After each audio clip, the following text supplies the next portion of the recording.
Right, good evening everybody and welcome to Place and Environment Scrutiny, 25th of February.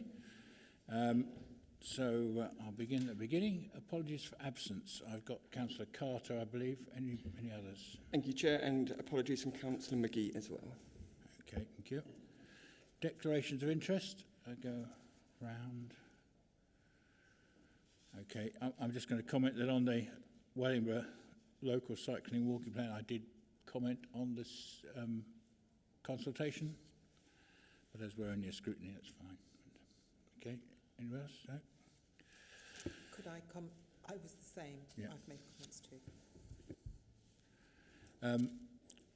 Anybody else? No? Minutes of the meeting of the 29th of January. Are we all happy they're a true and correct record?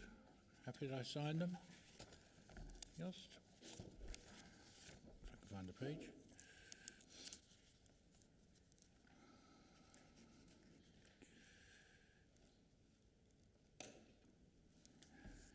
Do these need signing as well? Or have they been done? No, they've been done.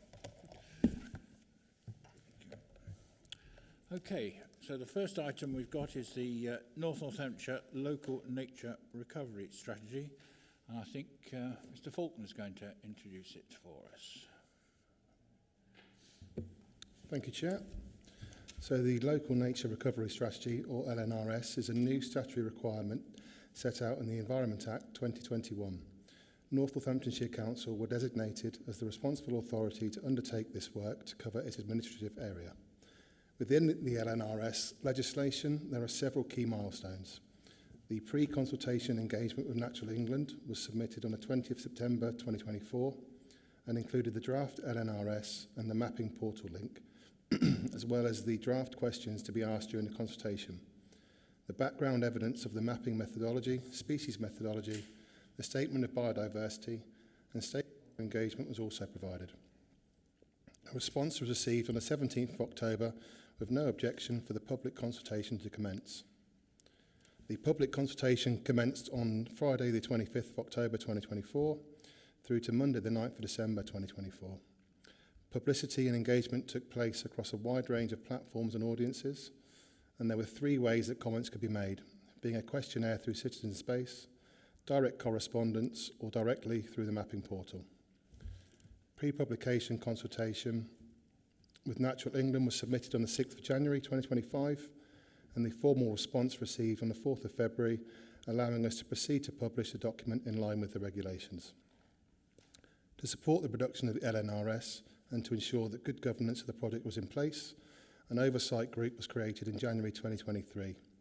This included the Executive Member for Climate and the Green Environment, the Assistant Director for Assets and Environment, the Assistant Director for Highways, Waste and Growth, the Head of Environment, the Head of Policy and Placemaking, the Natural England Senior Officer and the Chair of the Local Nature Partnership, as well as the Lead Officer for Nature Recovery and Biodiversity and Project Officer. The Oversight Group gave strategic direction, ensured links with other plans and programmes, as well as budget steer and approval of documents to be shared. The establishment of a delivery group consisting of wider stakeholders and organisations such as the National Farmers Union, the Country Land and Business Association, Forestry Commission, Environment Agency, the Wildlife Trust and Record Centre, Nene Rivers Trust, Natural England and the Woodland Trust helped to steer the content of the large stakeholder workshops and provide guidance to ensure that the LNRS is supportive and inclusive. Through a collaboration agreement, we work closely with three key partners. Firstly, the Northamptonshire Wildlife Trust. They were commissioned to write the Statement of Biodiversity, which is a key document to be set out early in the process. This detailed the nature in the area, pressures and constraints, as well as opportunities for recovery. Secondly, the Northamptonshire Biological Records Centre were able to provide data and statistics on species records. Identification of important species that either required bigger, better connected habitats and those that required targeted species management through actions to support them were set out for a species methodology. These species have been identified with the LNRS alongside measures identified to support theirs and others' recovery. Thirdly, the Nene Rivers Trust utilised their expertise in stakeholder engagement and facilitation, as well as a great deal of practical knowledge and project delivery within the area.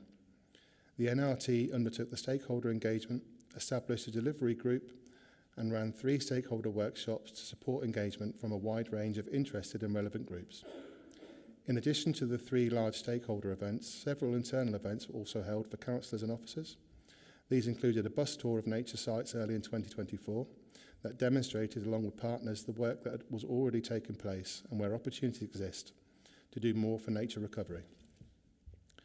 In addition, workshops were held in early summer 2024 to review and provide information to inform the LNRS for both councillors and officers. These are incredibly beneficial to help provide further local context and knowledge to enhance the strategy. Engagement with town and parish councils took place last summer with an online 90-minute workshop run by the Nene Rivers Trust. This was followed up during the public consultation with a presentation and recording sent to all town and parish councils alongside notification of the consultation sent by Democratic Services and NCALC in their newsletters.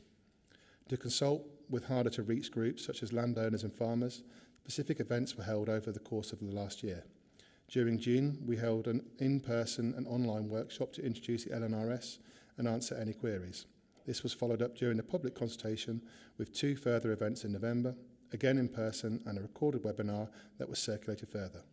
Other hard-to-reach groups that were involved during the early stages included young people for a guiding event and a presence at the STEAM event at Northampton University. The public consultation of the draft LNRS provided valuable feedback to the strategy. Wider stakeholder engagement had been front-loaded with workshops and sessions. However, the public consultation gave the opportunity for others to read, review and provide comment on the draft strategy. The interest and involvement generated through the public consultation on the draft strategy was very much welcomed. The responses received have provided valuable insights, information and suggestions, many of which have been integrated into the draft publication where possible. The amendments and alterations that have been made to the LNRS have led to a stronger, more inclusive and improved strategy. A full review of the public consultation has been provided to this committee as Appendix C. Delivery of the LNRS will take place through a variety of avenues with different organisations and landowners following the priorities set out in the strategy. To support this, a delivery options document will be finalised to help guide different users with options and ideas for implementation of the LNRS. This considers planners, developers, landowners, farmers, foresters, environmental organisations and communities. The delivery options document will be a live document to enable additions when released. This delivery document will be used to provide further information for funding opportunities that may arise or to allow cross-linkages to be made with other projects and plans of organisations. Monitoring of the various projects will also be undertaken by Natural England, which will in turn help the review of the LNRS and demonstrate the progress that has been made for nature recovery in North Northamptonshire. Funding opportunities exist for the delivery of the LNRS, which are available for the authority and partners. We are now working with wider partners, being led by the Nene River Trust, focusing on the preparation of a bid for the Heritage Lottery Fund to support a wide range of environmental projects across North Northamptonshire. Overall, the LNRS relies on collaboration between local authorities, environmental organisations, developers, landowners and the community. Through clear priorities, detailed mapping and species-specific actions, the strategy provides a framework for guiding conservation efforts. Its goal is to create a thriving, sustainable landscape where nature flourishes, ecosystems are resilient and local communities benefit from a healthier environment. Thank you.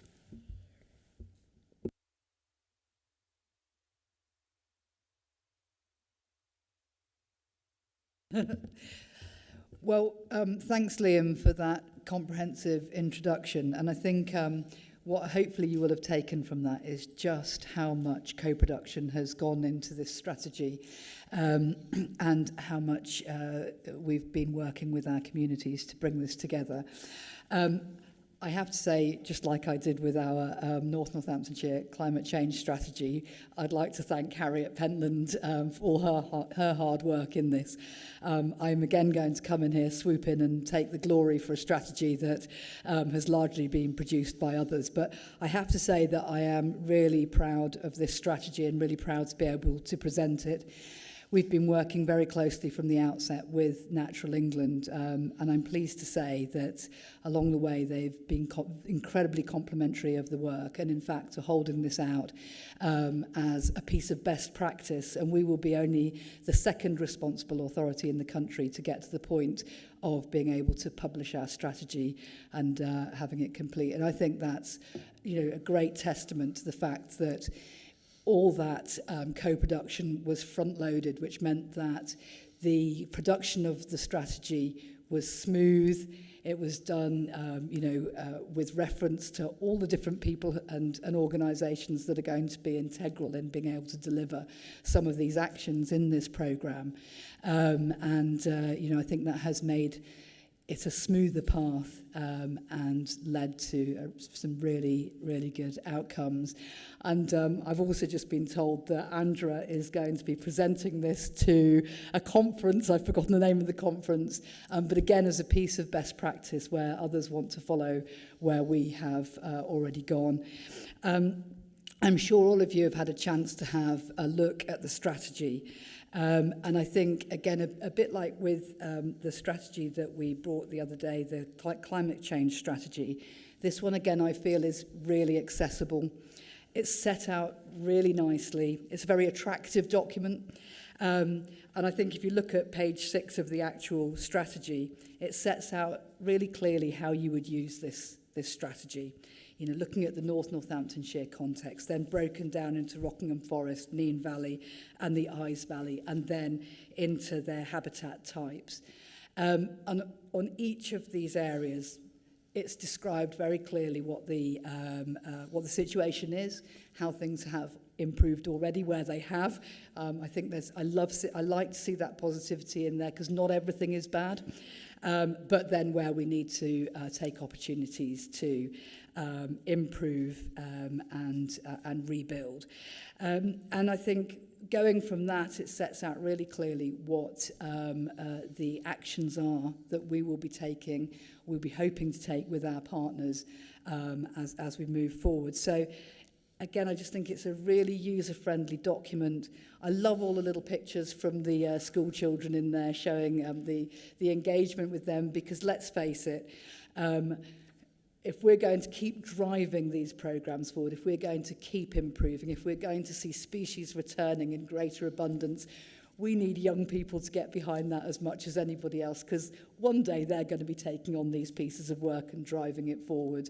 We're just, hopefully the catalyst for huge amounts of work that'll happen in the future. So, as I say, I'm really delighted with this strategy.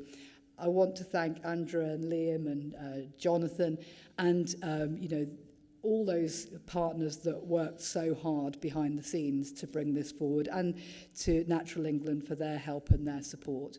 I'm sure there's lots of things you want to talk about, but I just really want to say how absolutely delighted I am with this strategy.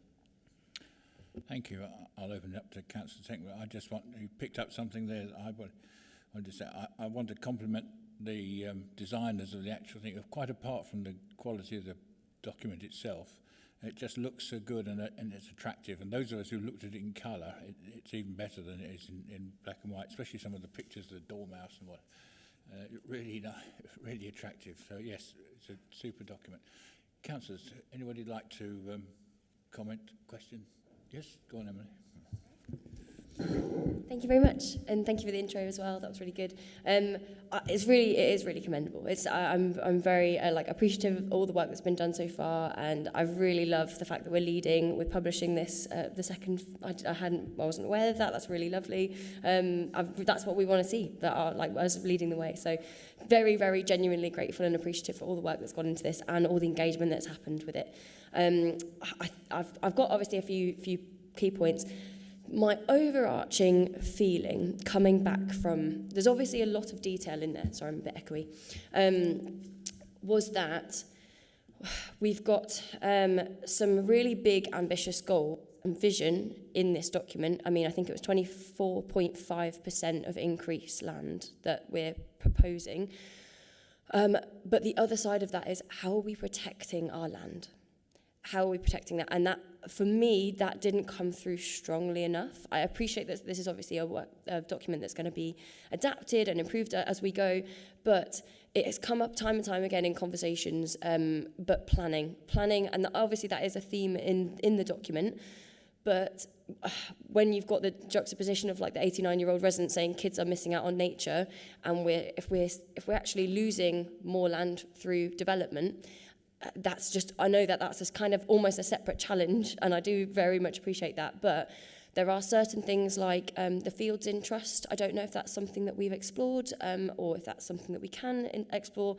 They are an organisation that protect green infrastructure, but there are things like that we could aspire to look into even as part of this document, or there are Fields in Trust is one mechanism for protecting our green infrastructure, but I think that has to be a key theme, especially as we've got our local plan coming forward as well. Okay, so I'll just whip through my points then. So page 56, we talk about communities and everyone getting involved.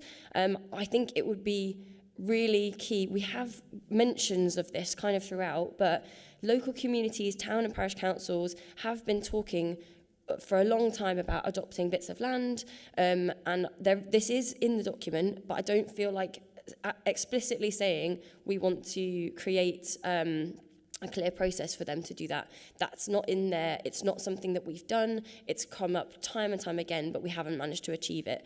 So we are the blocker for that happening. We've got people with money, we've got the people with the will to do this work out in the community, but we are the ones who own and can give permission for that land to be managed in a different way. So that is something that I think would be really, really powerful. If we can unlock that for a lot of community members, that would be fantastic. Farmers as well, that's obviously a really key part of this. I wanted to kind of ask the questions of what's the incentive for them. It was mentioned about them, the engagement with them, but I didn't know how many are in terms of a percentage, how many are engaged and interested, what proactive outreach are we doing? For those that are taking part, do we have a bit of a log of that? Do we have a log of like the amount of people who are engaged with us, and then have some idea of what they're doing, how are we keeping sort of track of that? Waterways I've got down as well. So we've also got issues with cleanliness. Obviously things like sewage and contaminants, and there's the preventative measures that we can do as much as we can in terms of working with Environment Agency, but also there are recently some emerging voluntary groups that are interested in cleaning our waterways and going out and doing some of that proactive work for us. I didn't really see that come through. I thought that would be a really nice thing to sort of just weave in if we can, especially because we're looking at this. I think the Maritime Volunteer Service are looking at doing a project like this, and there's no scheme for getting rid of the waste. So they don't have processes, and they don't know how to work with us on it. So that is something that we could kind of figure out for them. So yeah, I've put in here, we've got quite a lot of focus on very specific areas, which obviously we've got areas of nature, wildlife abundance that we're going to expand, but not so much on general things such as I would really like to see highways as a key part of this. Highways and reducing cutting or wildflower planting alongside the roadside is something that I get asked about every month. Someone is asking me about why are we not doing this, why can't we do this, it will save the council money. So highways integrating into this seems like a really a massive opportunity for us. Also, if we can identify areas with highways for wildflower planting, this is something that businesses and local groups like town and parish councils really want to pick up. So I think that could be a really massive opportunity that we don't necessarily even need to pay for.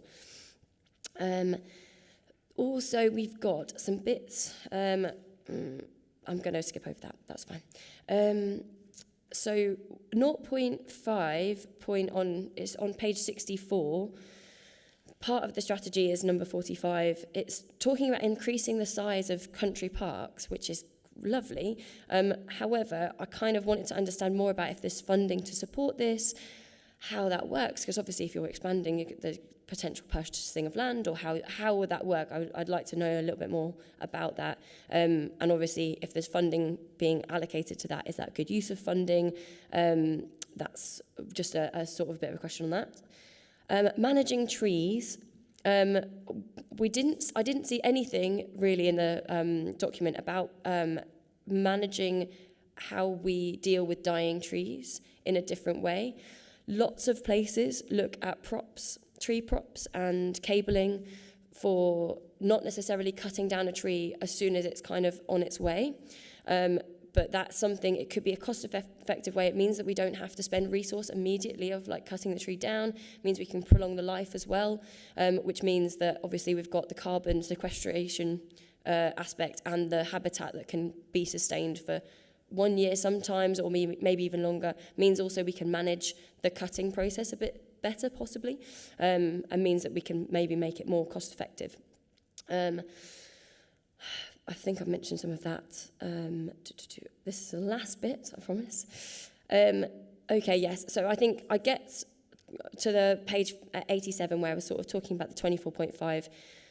My big thing is I think planning. And ultimately, a part of this strategy has to be thinking about how we're building. We've got brownfield as a priority in this document for directing planning that way. I do not think we should be doing that.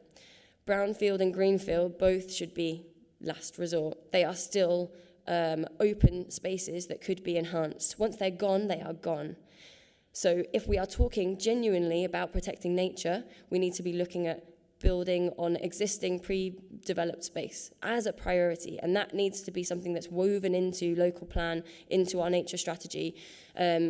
And when we're talking about things like urban greening, the vision I have for the future is taller buildings, building up, building on top of our car parks, I'll be talking about this later, the housing strategy, building up, having moss side buildings. That's the kind of urban greening that we should be aspiring to. So I think, again, this is what I'd like to see in this document as well. It needs to be woven in everywhere. So yes, it's a case of building up a little bit more, building smarter, and maybe building some of that urban greening in a really exciting way that people can, look forward to seeing.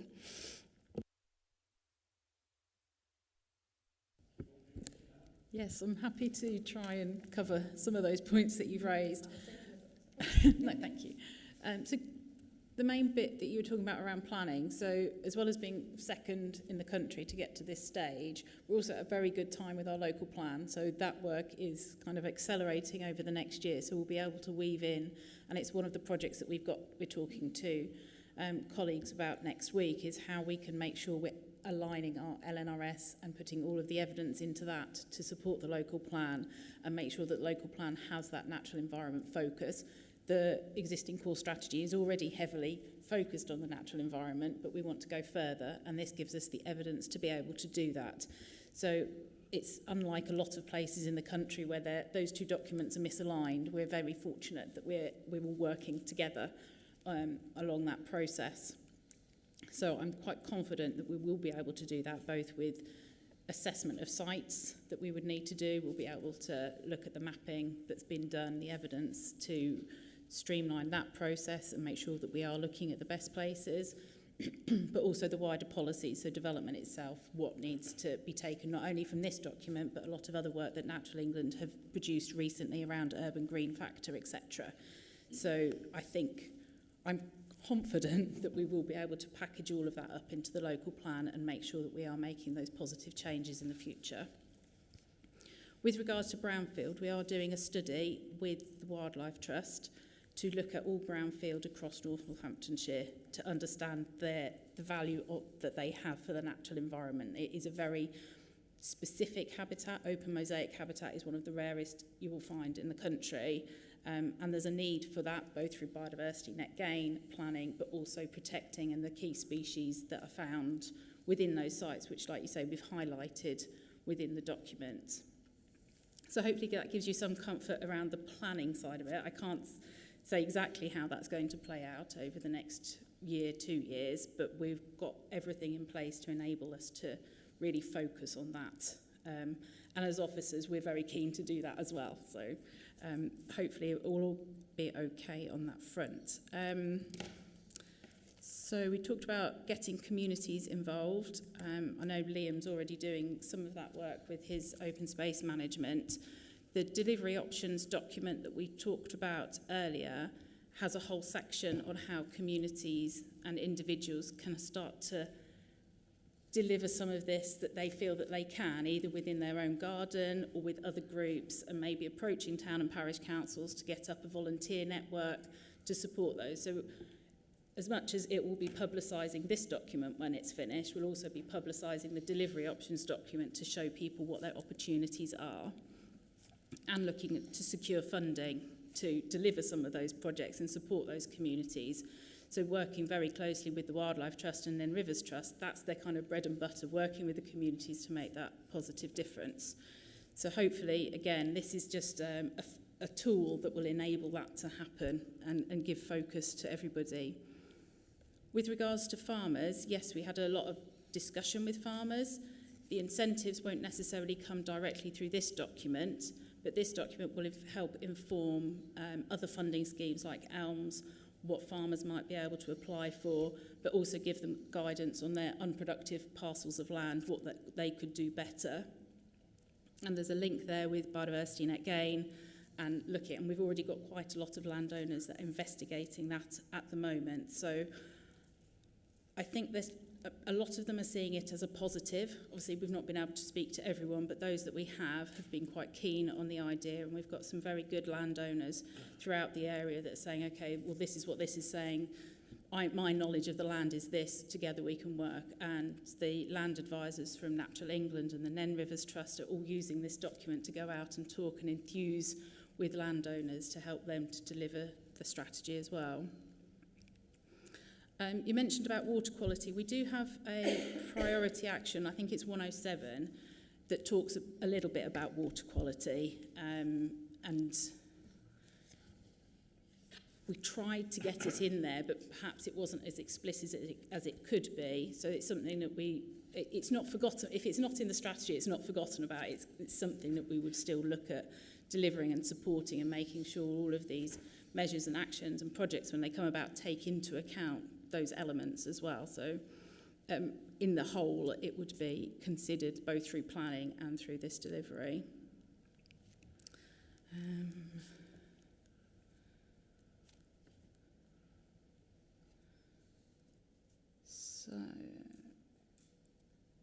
Increasing the size of country parks. That was a particular project that came out through the stakeholder engagement that they're really valued as an asset. So what could we do with the increasing population to make those? It might not necessarily be an increase in the country parks, but the wider network of green spaces. So there's ways that could be delivered. But with it being in the document, yes, we could look at seeking funding through different avenues. But this is a 10-year strategy. It might not happen in the next year, but it could be something that we can work up to over the course of the lifetime of the strategy. And you mentioned about tree management. I think, Liam, you wanted to say something about the tree management strategy on that one.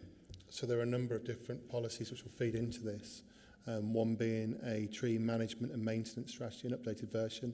So that will detail how we manage and maintain trees quite clearly, including where and when we would leave dead wood and dead trunks to decay naturally or provide further habitat opportunities. So that will detail where that will be and how we will do that.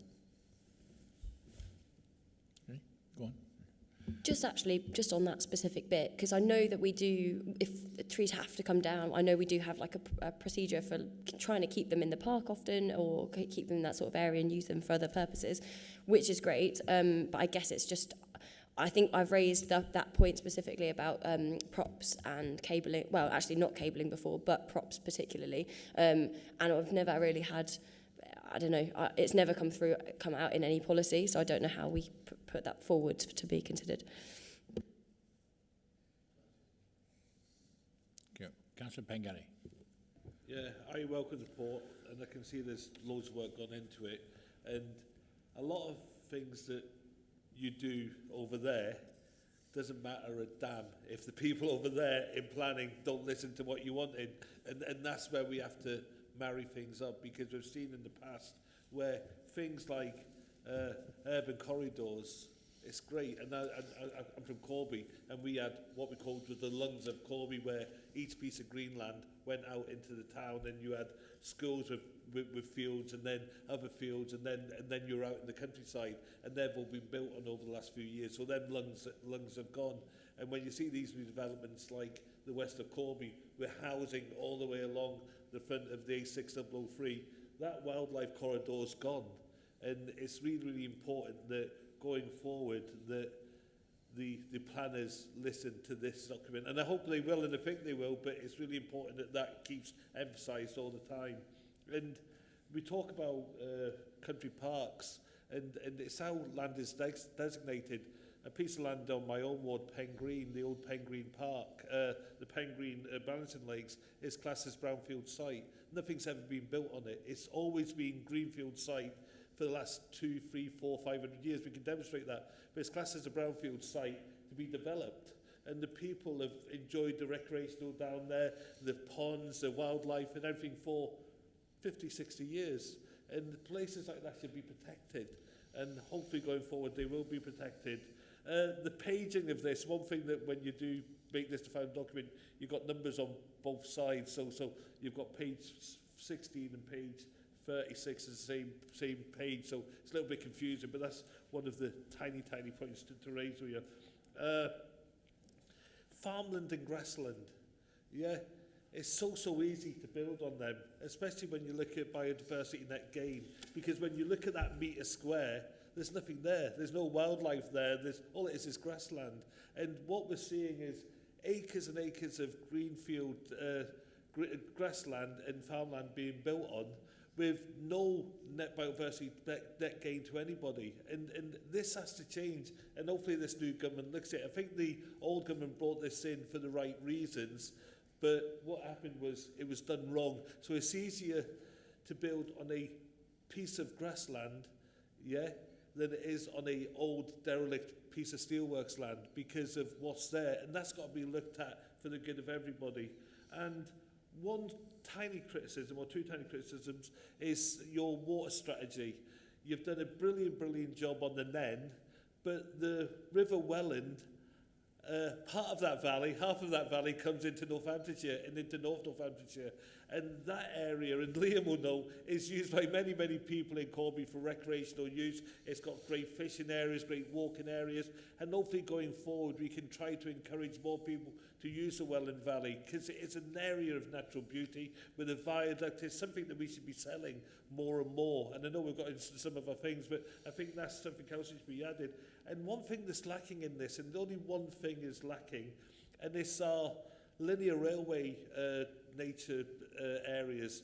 Because one thing that we've seen with railways, even though people don't want them, the full length of a railway, it allows nature to move.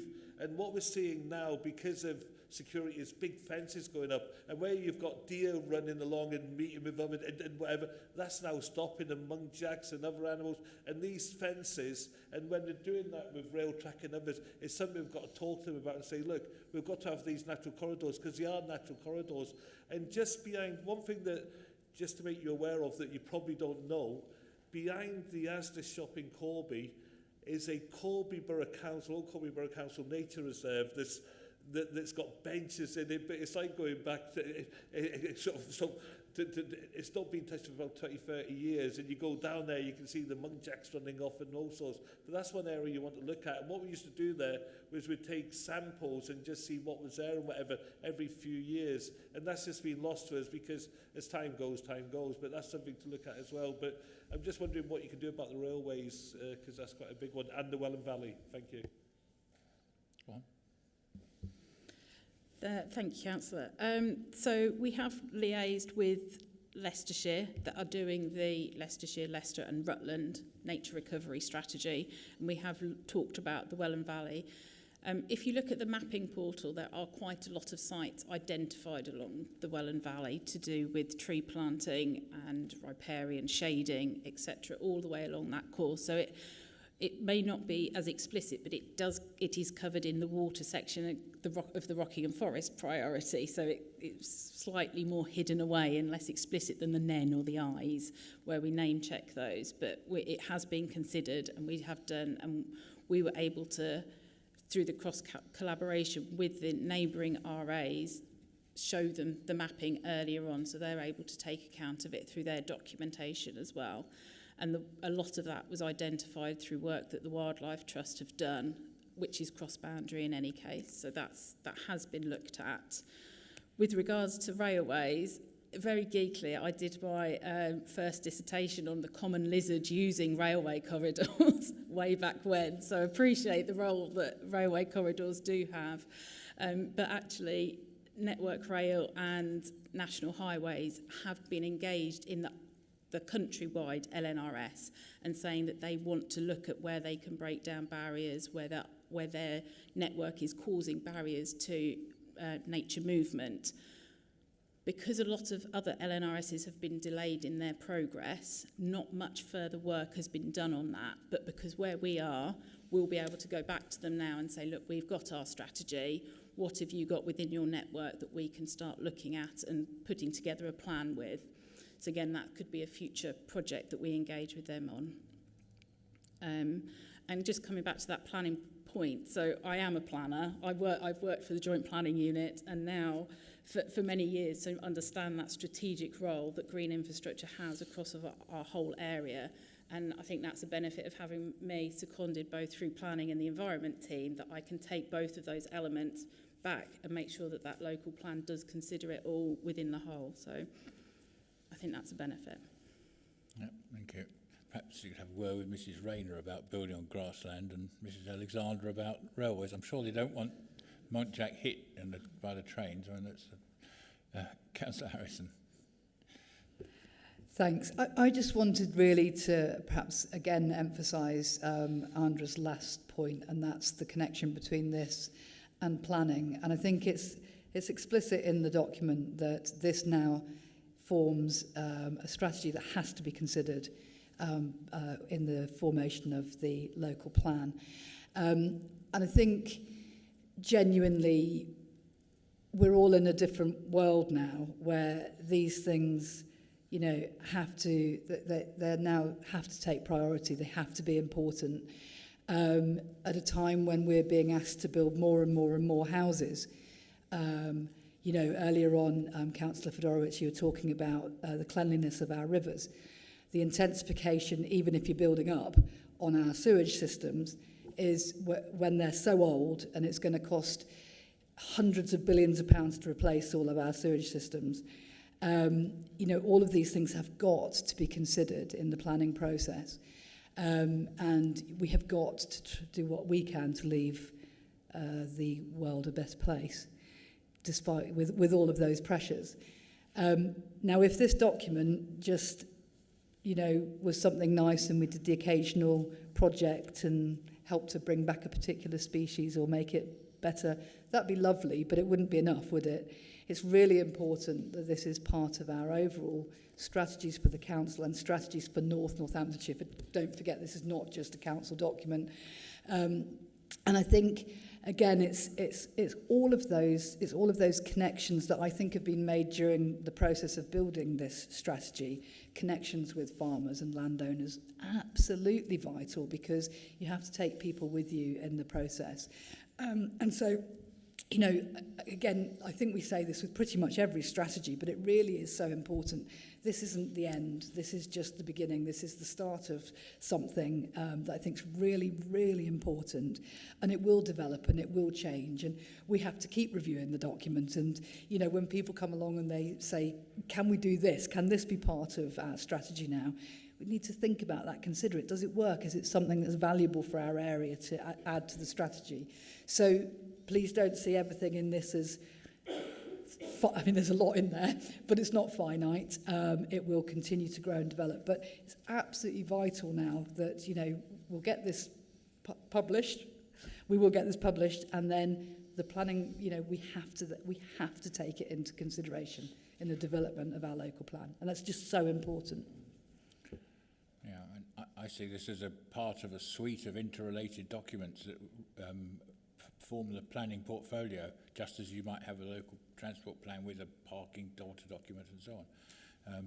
And that's as long as they all talk to each other. Councillor Wilkes, you want to? Thank you, Chair. I think actually, as Helen's just said, a good strategy does take people along with them. And certainly all of the farmers and the landowners that I speak with regularly are proud actually of what we're doing here. They do realise that we're pushing forward. And when it comes to planning specifically, I mean, I sit in planning, and planning officers work really hard to ensure that there are biodiversity net gains with all the developments, even the developments that really we don't want, but they have to go through. But they work really hard on getting those, even when we've got applicants that are bleating on about affordability and what they can deliver. But I see officers day in, day out fighting to ensure that we do get some benefits from these. So any strategy that gives them more power or more assistance is welcome. So I think it's going to be welcomed by a whole range of people, and we're getting slightly spoilt with these strategies, a bit like the climate change strategy. There's a lot in it.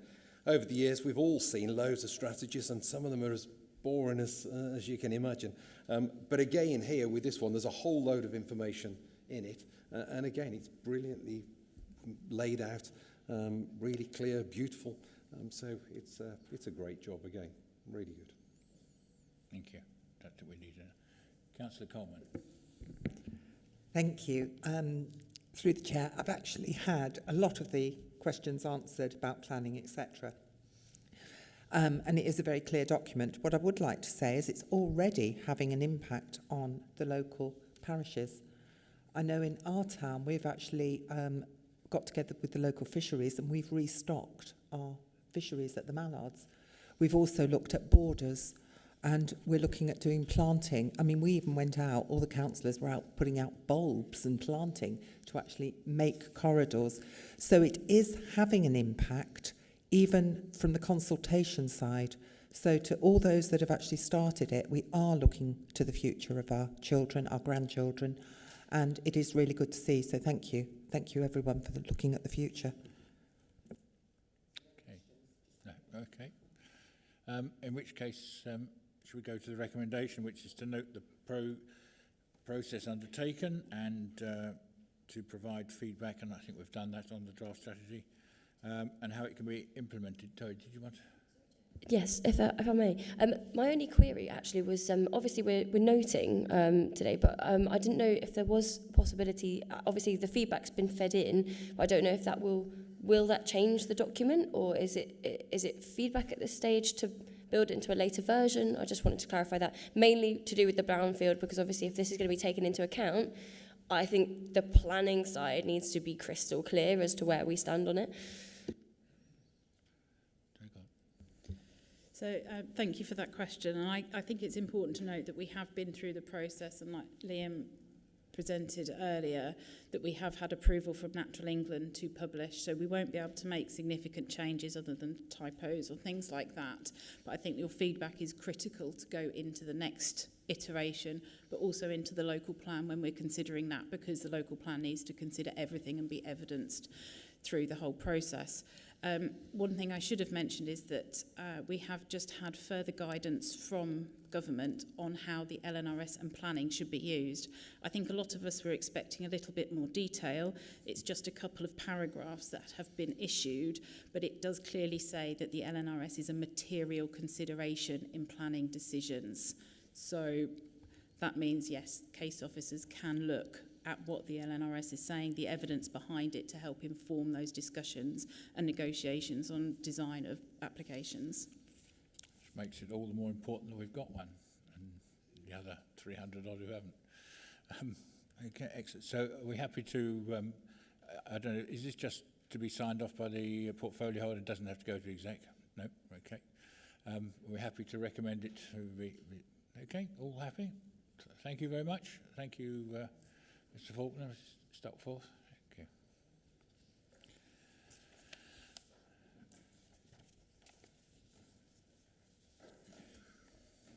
Shall we just let them leave?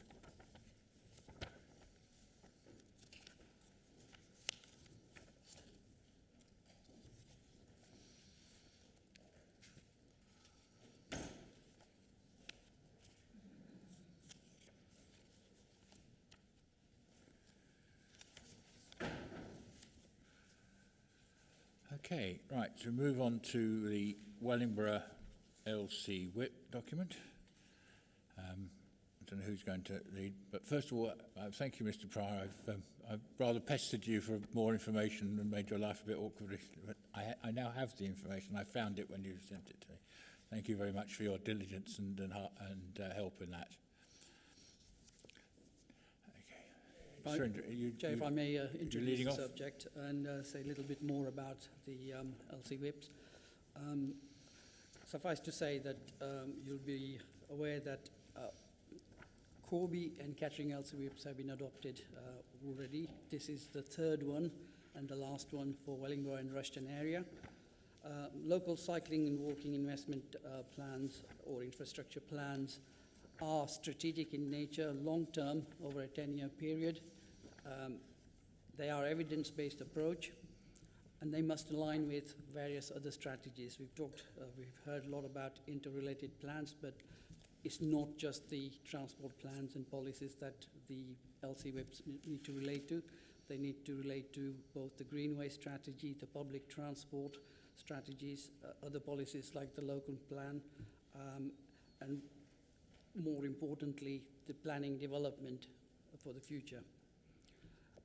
LC whips also identify prioritized cycling and walking infrastructure for the investment in the future. They also make a case for future funding for walking and cycling infrastructure. Now, the reason for this is that we are encouraged by DFT and Active Travel England to have an adopted walking LC whips that the council has approves, and a lot of the funding is predicated on having a LC whip for the area. Indeed, we do need to have a adopted LC whip to gain funding. Doesn't stop us using our own funding if we wanted to, but it helps. Just to say that this process in terms of, we went to the EAP on 4th of December, scrutiny today, and the executive we're going on 13th of March, subject to whatever comments and discussion we may have. LC whips are a structured process. We have to go through a structured process that prescribed. Starts with determining the scope, gathering the infrastructure of what's there, network planning for both walking and cycling, and then prioritizing the improvements, integration, then application of that. Now, the thing to remember, this is a strategic plan. Whilst we've done engagement and consultation on developing the plan over a period of last 18 months or so, which David will talk more about, it's important to say whenever we get the funding and we actually start the scheme, that's when the process of actual implementation starts. That's where we actually need to look at the preliminary design, look at the routes that have been identified at high level. That's where all the groundwork surveys would go in, and then also the engagement and consultation happens. You also need to do things like road safety audits and so on before the schemes go ahead. So there's plenty of chances when the scheme starts to get implemented. Just about funding, whilst we're preparing this report, we fortunately do have some funding that was announced over the last 10 days or a couple of weeks from Active Travel England for both capital and revenue, mostly capital, so we can start to work up certain priority routes and at least get some designs done.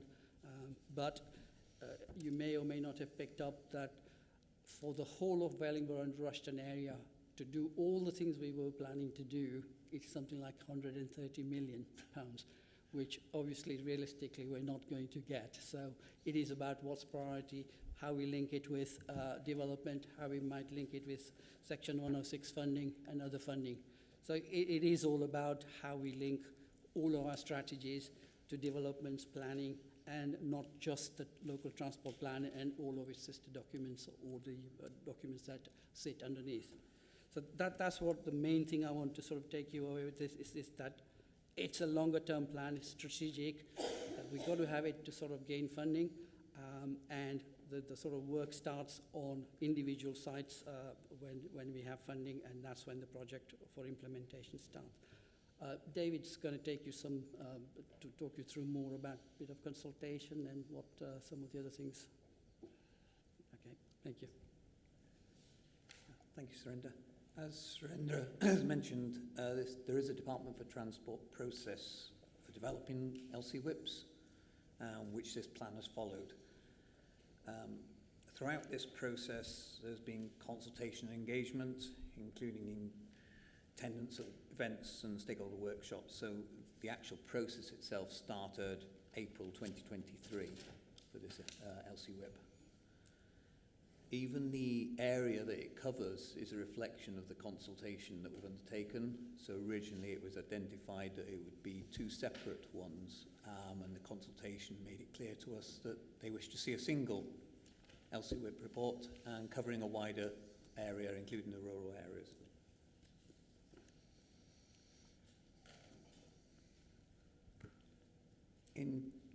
To bring out some of the detail of the consultation, there was May 2024 consultation, which examined the individual route proposals that were identified at that time. So this resulted in many of the route proposals drawings being amended. So to quantify that, 19 of the 29 route proposal drawings were amended as a result of that early consultation stage. Following on from that, a draft LC whip report was produced by Pell Frischman in August 2024. This reflects the findings of that public consultation engagement. Included within that report are drawings for the individual route proposals. As Surinder has mentioned, there's 31 route proposals. They come to over £100 million in terms of the estimated cost. So the plan includes a prioritisation table. So they're individually prioritised and identified. That's clear within the plan. Further public consultation was undertaken in September and October 2024. This was on the draft LC whip report itself. This did have a significantly lower response level than the previous consultations.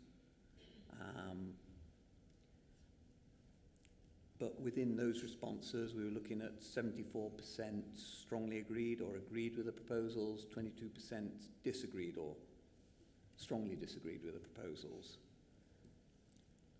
Detailed analysis of this consultation responses is included in the consultation report that's in Appendix B.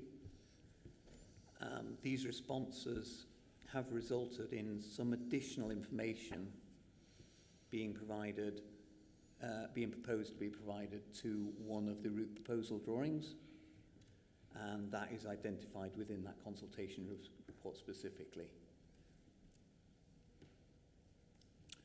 Okay, thank you. Before I go, any councillors want to do? Go on then. Thank you. Yes, actually, you know I've been very involved in the LC whips, as obviously it's the way forward which we're going to be looking at.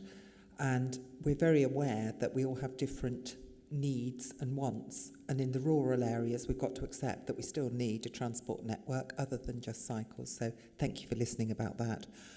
I would like to bring your attention, you can guess what I'm going to say, I should imagine, to email 5, which we had a meeting about. And I'm trying to find on here the alterations. For those that don't know, if you look at email 5, it points out the fact that Wellingborough Road has an avenue of trees. And in order to follow the route that they want to do, some of the trees, it doesn't say they will be, but there is the chance that they might be damaged or removed. And we wanted to make sure within Rushden that this did not happen. So we've come up with an alternative route. And I can't find it. I'm sure if it's there, you'll show me where. We were going to have boxes to say that the alternative route would be considered so the trees wouldn't be damaged. And what was the other thing I put down? Yes, and that you'd look at the other concerns that were on the email 5. So if you could just point me in the direction where those alterations are. Thank you very much. I think it's a general point that it's a moot point at the minute about taking down trees. So, you know, it's something that we need to avoid at all costs, really. Yes. No. Thank you. Yes, no, that's very useful. Thank you for your input. Yes, so what we've put within this is that we are going to make that change. So it's, as we've shown you, I showed you the mock-up of the drawing change with the additional text in it. So what's within the appendix to this report is the original Pell-Frischman report before we've done that change, and then within the within our committee report we've said we're going to add in that additional text that we discussed and agreed on. So that's ready to go into the final version, subject to any other comments that people may make that are in terms of the draft report as well. So that's to be changed from there, but at the moment what's included as the appendix is that Pell-Frischman report. If you get the changes there, and we're going to make it in the final version of it. So we're guaranteed we're not going to be losing trees, and we're going to see it in the final draft? Yes, it will be as we showed you, and there is no trees to be lost, no. All right, thank you. Chair, if I may, just to emphasize that point, and when we met, we talked about this, it's not our intention to take down any trees anywhere, particularly for walking and cycling. And there, if you remember, there was one narrow bit where we said we would depart from the guidelines and have shared use. So that absolutely, and what we've just heard about nature recovery, that cannot be the case, that we take down trees for a scheme. The alternative route has its own problems, and we discussed those as well. But like I say, this is a strategic plan of where we want to get to, and the whole process of actually scheme development starts when we have funding. That's when we will have a preliminary design. We will need to consult people, we'll have to engage people, and all of that happens again. And on top of that, BNG, Biodiversity Net Gain, will come into effect. We'll have to do road safety audits, all of that, and it has quite a involved process to actually get things implemented, sometimes too much because we're sort of keen to get the infrastructure in. So be assured that our intention is never to take down trees. And Chair, if I may as well, you know, absolutely, Councillor Common, I think the plan is that this isn't yet set in stone. There's much room for manoeuvring, for considering alternative measures and proposals. It's just putting that platform in place that when we do go to the government and we do ask for those further grants and fundings, we have access to that pot, which will hopefully fund these projects and developments. But nothing set in stone yet. It will be subject to further consultation and work with local communities. Perhaps that's a good point to try and clarify a bit more there about the consultation process for any of these schemes, particularly, I mean, there's a number of them where parking is lost, and quite frankly, in some of those circumstances, it's suggested where people have no off-road parking or where businesses need it because retail premises and so on, and I'm sure there will be a lot of disquiet. So perhaps we could identify exactly what the consultation process would be and you know, what would happen if people roundly rejected a scheme? Yes, you can't predict what will people say, but what we can say is part of any scheme development process, what the consultation process is, and we can clarify that definitely, yes.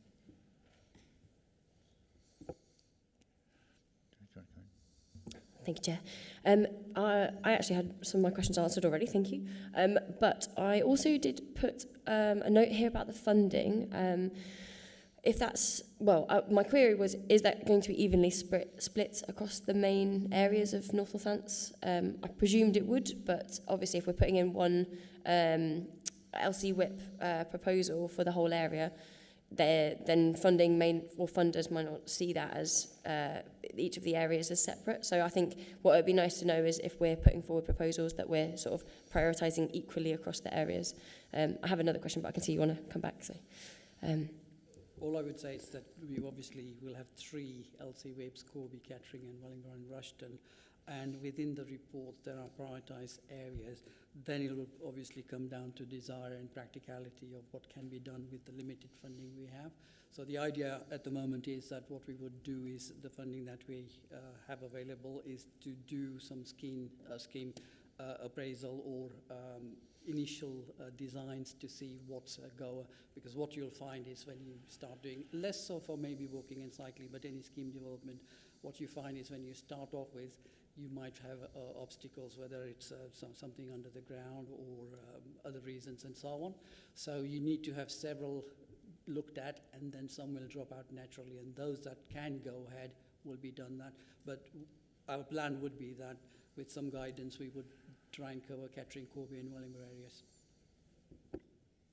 and just to come back on my other point, I wanted to raise if we were considering promoting or prioritising left behind areas to get their routes earlier or first, just because I think that might be a useful factor to consider, not only because then that area feels like it's getting some investment, which will improve the feel of it, but also cycling and like using electric scooters, which will be what these lanes will predominantly be for.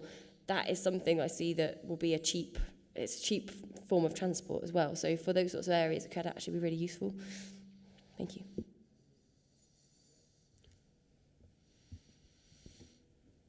No, there is,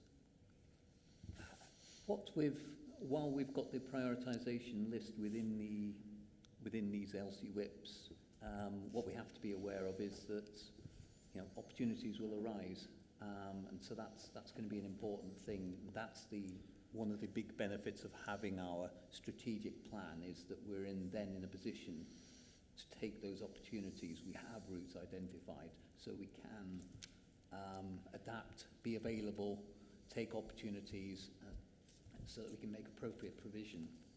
So that is one of the big advantages of having these strategic plans. Yes. And also, Councillor, I think David touched on one of the parts that I want to talk about, and you too.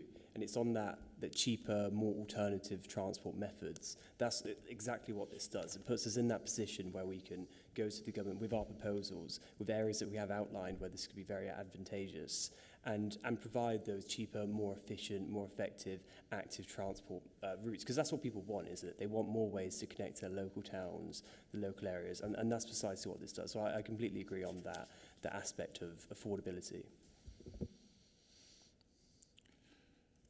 Okay.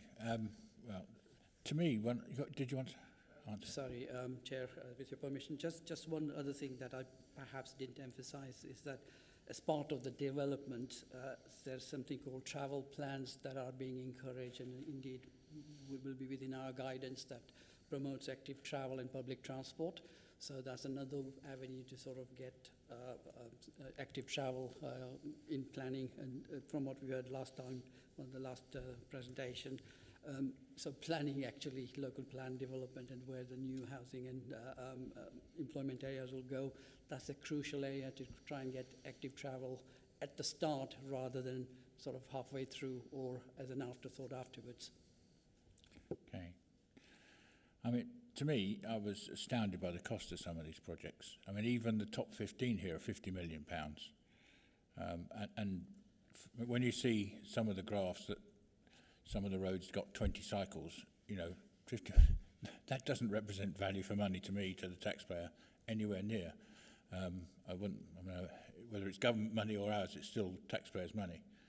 And I just wonder how long Pell Frischman spent looking at some of these sites. I mean, there's a suggestion to use Salem Lane as a sort of a one-way road. Anyone who's been to Salem Lane and stood there for any length would know that's completely unsuitable road. Apart from where you get out, the access to it and everything, it just would be not a good idea. And then there's a suggestion to use the western side, or I call it the west or the southern side, Broad Green. you can't even get two cars past each other, let alone two cars plus a bike, because there's parking spaces there, and the parking spaces are needed because there's businesses and there's properties with no off-road parking there. There's a suggestion to remove a bus shelter. You know, that's not very good for active travel. There's a number of occasions where it doesn't take account of potential future developments, and particularly, I mean, the Embankment Road, it mentions that, and that's due to be, when we got it through planning, sorted. And the Neil Way, I mean, that's going to be redeveloped because of the work that's going on there.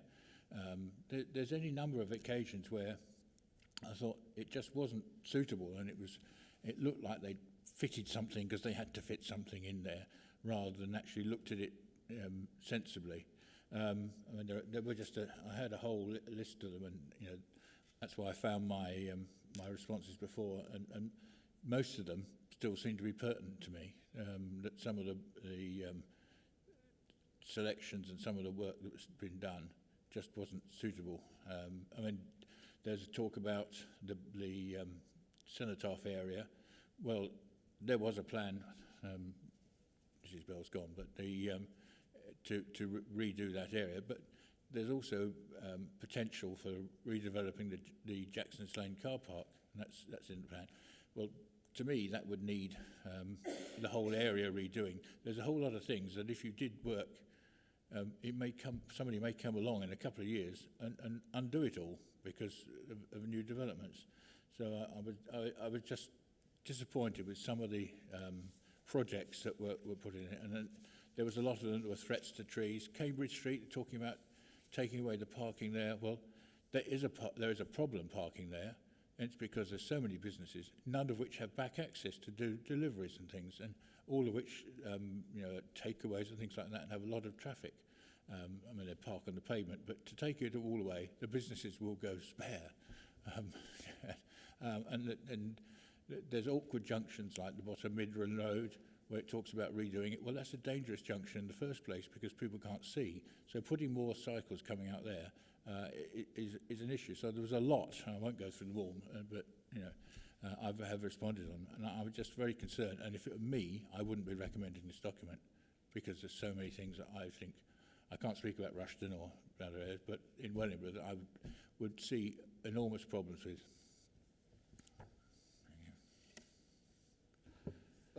Thank you, Chair. I haven't actually specifically seen your comments, but I'm from Wellingborough, so I do understand what you're talking about in terms of Cambridge Street and Broad Green and so on. All I would just reiterate is that these are strategic ideas and plan, and when all of those development, for example, Jackson Lane development happens, one of the things we should be getting there, and indeed from the planning point of view, would be to asking for integrating active travel as part of that, and indeed public transport. So as and when it comes, developments, we should be weaving in all the active travel. And like I say, this is a 10-year plus plan, and we don't actually have the funding to do all of those schemes that you mentioned. So whenever they happen, by that time, developments will have come, and we would have integrated that. I can let you, now I've found them, I can let you have my comments. All right. And also, Chair, I understand your underlying point of making sure that they're absolutely realistic and then in practicality they work and they're effective. And the only thing I would point you to is that contingent on receiving that funding from the Department of Transport, there would be further consultation with businesses to make sure that it's completely viable, and that those discussions would be had after funding had been gifted and rewarded. The danger is you'll get piecemeal bits. That's the danger. You get 100 yards of it here, and then you won't be able to do it there, and another 100, and that's worse than having nothing in some respects. People rely on it. You want a proper, well-planned. And okay, we live with medieval layout towns, and apart from Corby, so I understand the difficulty. Councillor Wilkes. Thank you, Chair. Thanks, Surendra. Yeah, it is the frustration of knowing that we're not going to be able to do so many of these things. So I represent Stanek as part of my ward. I see on page 190, we have the superb facility that is Stanwick Lakes, connected to the Greenway. But of course, Stanwick Lakes and everything that's associated with that is on the side of the A45 that has no residents. So all of the residents are on the other side of the A45, and there is no crossing. It's a 60-mile-an-hour road. We get regular complaints about near accidents there because, of course, everybody's parking on the other side. They're going over with bikes, but they've got children with bikes across a 60-mile-an-hour dual carriageway. It's been known about forever. It's a brilliant facility that you can't get to unless you drive to it. You can't really cycle to it. There's no buses that go there. I see that we still talk about the fact that there is a crossing required somewhere on that 60-mile-an-hour stretch road. There needs to be a safe way of crossing.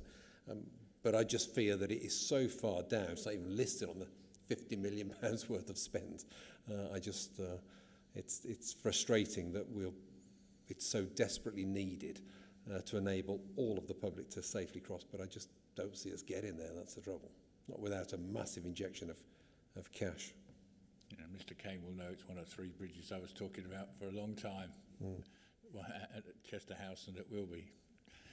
So you're knocking at an open door for that one. Anybody else want to come in? No? Okay. So find the page.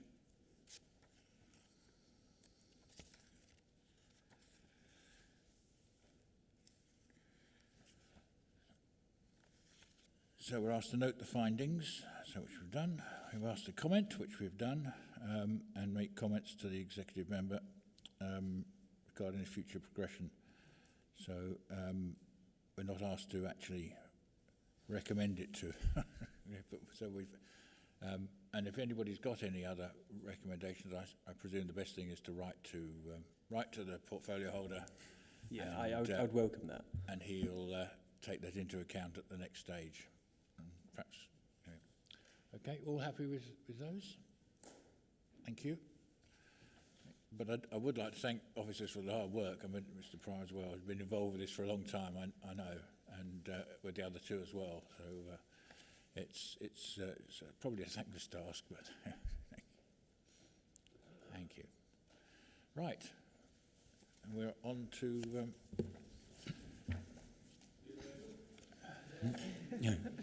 You can stay if you like.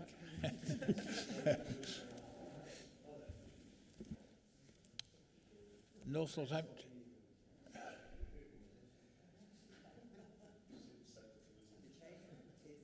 I'll email you. Got some others as well. Right.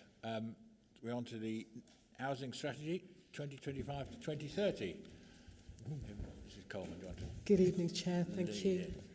I'm delighted to be able to present to you today the first draft housing strategy for MNC Council. This document is going out to consultation, for wider consultation, so really wanted to advise that this is our first draft and that there will be considerable wider consultation before we come through to you for the final document. The document sets out what we believe as a council, how we need to deliver to meet our current and future housing needs within the wider North Northamptonshire area.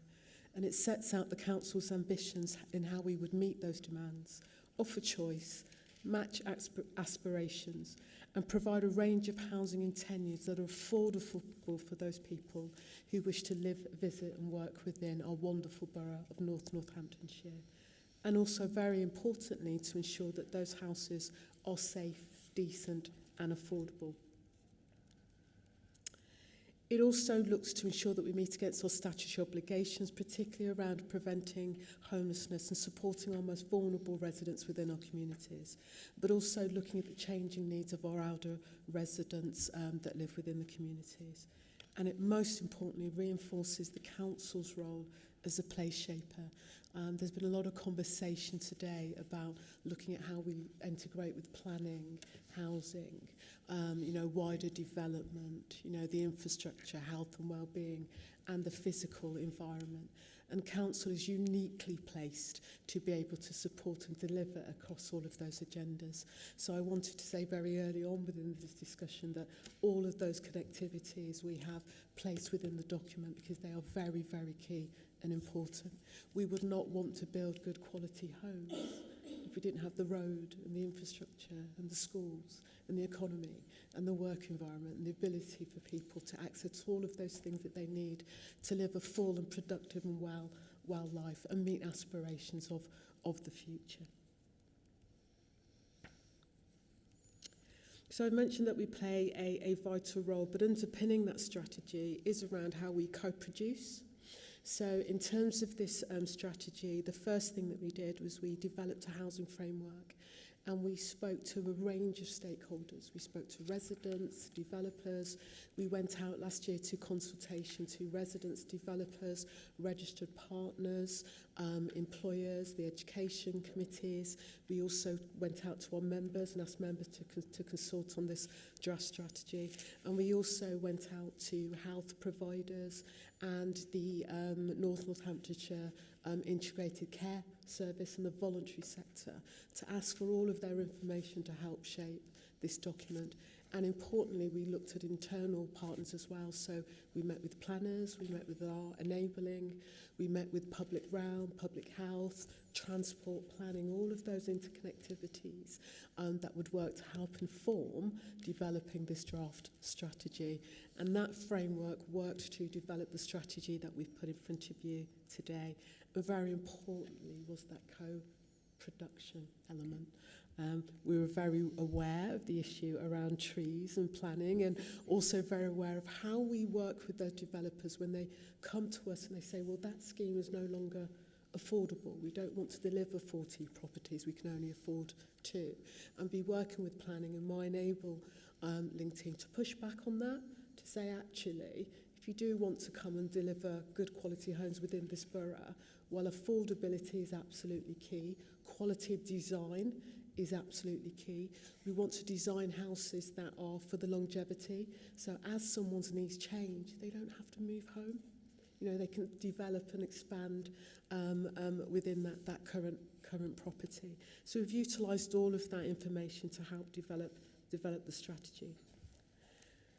Importantly, this document has been evidence-led, so you'll see a lot of information within this document, and we've used local planning documents, we've used the Big 50 information around the vision that we have for that, we've used the local housing strategy and development document, and in key we also used the census, because what we do know is that outside of London, this area is probably the second biggest growing area of population. And we've tried to look at what do we need now, but also what we will need for the future. And also that outreach into our local communities, but our left behind communities, but our beautiful rural communities as well, where we often find that people cannot afford to live within those local rural communities and are having to move out. And we're losing that, sustainable community and that connectivity that we have to our local communities and our families being able to stay. Key to this document as well has been the concept of curation. I love that word. But it considers factors in terms of urban design, aesthetically pleasing.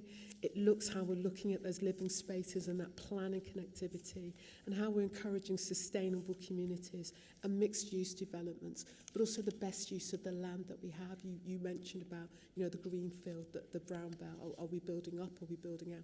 How are we making sure that whilst we're meeting those demands, we're not losing those glorious places that you've just mentioned about that aesthetic beauty and those areas of community and green spaces for our current residents and also for future. We know that being able to have access to open green spaces where you can breathe, where you can relax, is an amazing for our mental health and well-being and for the development of our youth, and also for the sustainment of the health of our older communities. So it's how do we interconnect all of those as we are meeting the demand in terms of meeting housing, but also respecting the culture that we have within North Northamptonshire. We have wonderful culture, and how do we protect and celebrate that culture and innovation that we have, and importantly, looking at those infrastructure pieces. The document sets out 4 key priorities for how we would work to develop this strategy. And the first one is how we would build new homes across all tenures where people are proud to live. People don't just want to live in council properties. People don't just want to live in the private sector. Many people want to own their properties, but some people want to look at shared ownership as that first step in terms of getting onto the housing ladder. Many people want to continue to live with their families in terms of that expanded and that cross-generational piece of housing. And other people want to move into sheltered and supported accommodation, but want to, as long as they can, maintain their independence and their ability to work.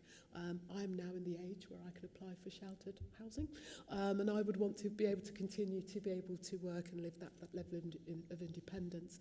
But also, how do we support that cohort of families who actually, when it does become difficult to sustain your own home, how do we make sure that you can live with dignity and in a home that's affordable as your circumstances change?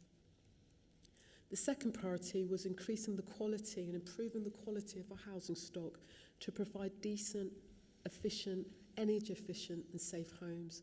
And importantly, as the council, as a landlord, we have that responsibility for our own tenants. But this document looks out wider in terms of how do we support people who actually, I can no longer live in my 4-bedroom property, it's just too difficult for me to maintain. What else is out there for me to be able to move to? But importantly, utilising the private sector, because we cannot do this alone. We have 8,000 council properties, we have 6,000 people on the waiting list.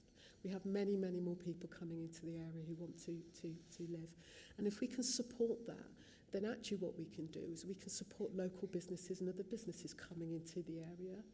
That means that they need people to work there. That means people will come and need to work within those areas, which sustains and improves our economy, but also drives the fact that we need more better quality, improved housing. And it's how do we use all of those connectivities to make that happen within the borough, in our space as a landlord, but also as an enabler. The third priority, importantly, is preventing homelessness. But that's also important about affordability. Many people that you would see as homeless are a changing demographic. It's people who are in full-time employment, but actually that mortgage payment has become almost impossible now, and employment hasn't kept up pace, and salaries haven't kept up pace. And so we are seeing a very different trend of people coming through, potentially at risk of homelessness. And one of the great work that the team does within my service is we work with families and landlords to try and mitigate them not being able to lose their home. So how can we help you maximise your income? Can we have a conversation with your mortgage payer? Can we talk to the private landlord about sustaining you in that property? Could we talk to the bank about actually doing that on a shared ownership option rather than you losing your home? You'd be able to stay within your property and over a period of time get yourself back into that. But importantly, tackling homeless for our most vulnerable residents who are going through, drug, alcohol, or other dependent and crisis issues, to be able to support them. And also, lastly, to support our people to live healthy and independent lives in homes suitable to their needs. And also, though makes reference here to our care leavers. We are a corporate parent. And how do we ensure in terms of that space that we are providing support to our young people who have aspirations too. So we hope that you can see that a lot of work has gone into the strategy, and that you see that housing has all these tentacles, and as well as bed blocking. How do we make sure that we've got accommodation that actually is suitable for somebody to not have to stay within a hospital provision, who can come back and generate their well-being and their health within a home? And what I would say is that home is really key. We're not building an asset. We're not building a building. We are seeking to build homes for people, utilising the influence that we have. We also have looked at the funding that is available, predominantly for a council housing provider. That income comes through right to buy receipts, which is the income we generate through rents. But how do we work with the government in terms of having access to bidding for more grants. So you will see that in the last 2 or so years, we've really pushed of applying for local authority housing funding from the government. We've received considerable funds that have helped to support homeless families, Ukraine families, and other families in crisis, utilising and building larger properties. We have just successfully bid for LAF3 and can't disclose what that is, but that will come out to you shortly. But it shows our commitment to being able to work with others. We also are able to utilise those receipts to work with other developers and other RSLs. So, for example, Grand Union, Great Well Homes, they've done all the legwork, if you like, in some of their planning. But if that cost just doesn't stack up for those extra units, could we step in and say, well, actually, if we funded another 3 properties with you, does that make that a viable option for you to develop, rather than saying, you know, we just can't be able to deliver at all? And also looking at other developers to changing the M4. So that's where we build properties that are wider and have more provision, and are more able to be disabled, adapted or amended as someone's life change, as I mentioned before, that you wouldn't then have to leave your home and be able to do that. Utilising our data as well, we know that when we are building, that the highest level of demand on our waiting list is for 3-bedroomed properties that are adapted, and there is a high waiting list for people that are needing 2. So we really need to influence that development portfolio when they're coming into our area and substantially only building 1-bedrooms. We go, actually, our need is not for that. We need to have that discussion around how we do that and how we utilise that Section 106 money, not only to develop, but to look at that infrastructure and that aesthetic around our communities. And we have made reference, Councillor Federich, to our left behind communities within this document also. So I think it's probably as much as I can say on the housing strategy. It's been a long time coming, we all know. And what was key, I think, when I joined in 2023 was there's a real push to have this strategy, and I understood that. But it was really important not to do this quickly, to tick that box. It was important to do this properly and get all of the information together and put in those connectivities to make sure that we have a document that's not only viable, that will work with all the other agencies that we need to, and will link into all the other strategies that we have here to make sure that we see Northamptonshire as a whole and not individual isolated parts that actually don't talk to each other, with the ability of losing lots of money. You know, I can build you 20 houses, but if nobody can get to them and nobody wants to live in them, and they're the wrong thing, then we've done the wrong thing. So yeah, very, very proud to bring this to you. Importantly, it is out for consultation. This is not a done deal. So we are going out to consultation that will go out to all of our residents, council tenants, private owners, everybody who's interested in living and working and engaging within our communities. We will be running additional consultation with developers and our registered partners, health and integrated care, also with the residents panel that we have for consultation and wider, but we've also taken it importantly to our tenant advisory panel, which is the tenant panel for housing. And we feel that all of those will bring together a document. We're conscious that we can't deliver it all, but there's a very detailed plan of how we will work across all of those 4 priorities, and importantly how we will benchmark and measure ourselves against the delivery of these, and how we will challenge ourselves and others to do better in this place of providing good quality housing for all.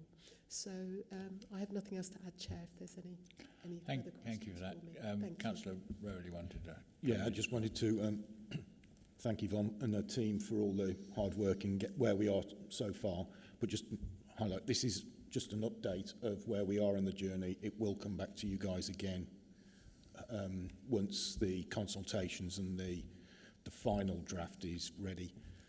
It's also not, to preempt some of the questions, it's not highlighting where or how we're going to build.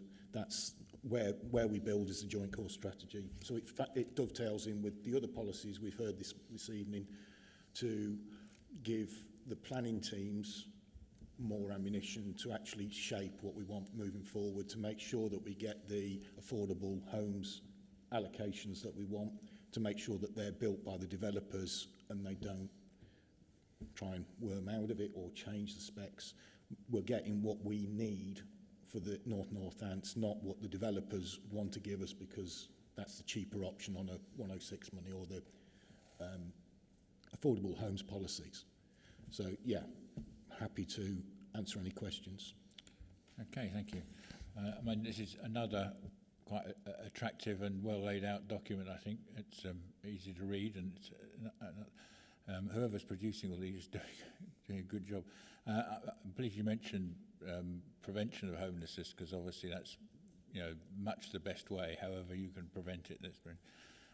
And you earlier talked about planning and roads. Of course, one of the most important, you need the right buildings in the right place, because otherwise you can end up with social isolation and, you know, if you've got the wrong thing.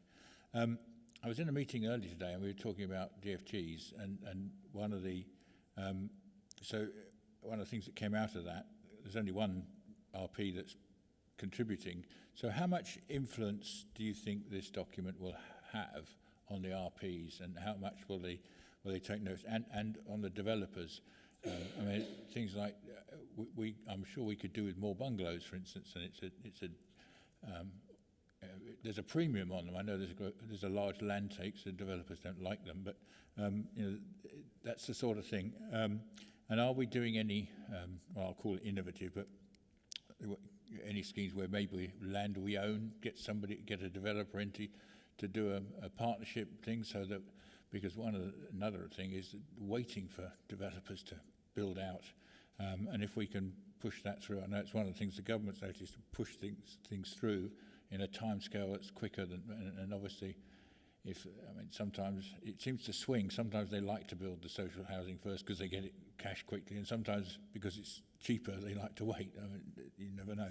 But are we looking at some innovative ways of producing housing using our land and the RPs? So certainly, we've been identifying a number of our garage sites to be able to use. Mixed reviews on those, because some of them are really great sites, but by their nature they're often highly contaminated areas. You know, that's why garages are built, not houses. We're looking at the reconfiguration of some of our current buildings, council-owned buildings, whether they are fit and available for conversion. And we have a number of sheltered schemes and or extra care schemes that are probably no longer viable, and we're looking at whether we can actually are able to convert those. One of the other things we've done is every time we get a void back, we've been looking at how do we best utilise that as well. So we had a couple of properties where the gardens were just like 200 metres, you know, just absolutely massive, and we just spend our life telling the tenant, please cut it, please, you know, and they can't, it's just too big. One of them, we've been able to actually halve the garden, and got some planning permission to put a bungalow onto the back of that. We are also looking, when we do design, as to how we can design that space better. We're utilising that space in its most innovative way. So you'll see on the front of the housing strategy that row of properties is Cheltenham Road. We went back and we looked at that design brief, and we realised that if we tilted one of the properties at 45 degrees, we could actually put an additional bungalow onto there.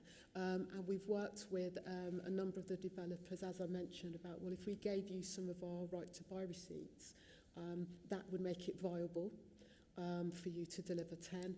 And we also worked with a number of developers. We got about a 15% discount from one of our developers, which meant our budget enabled us to buy 13 properties as opposed to the 8 we had already developed.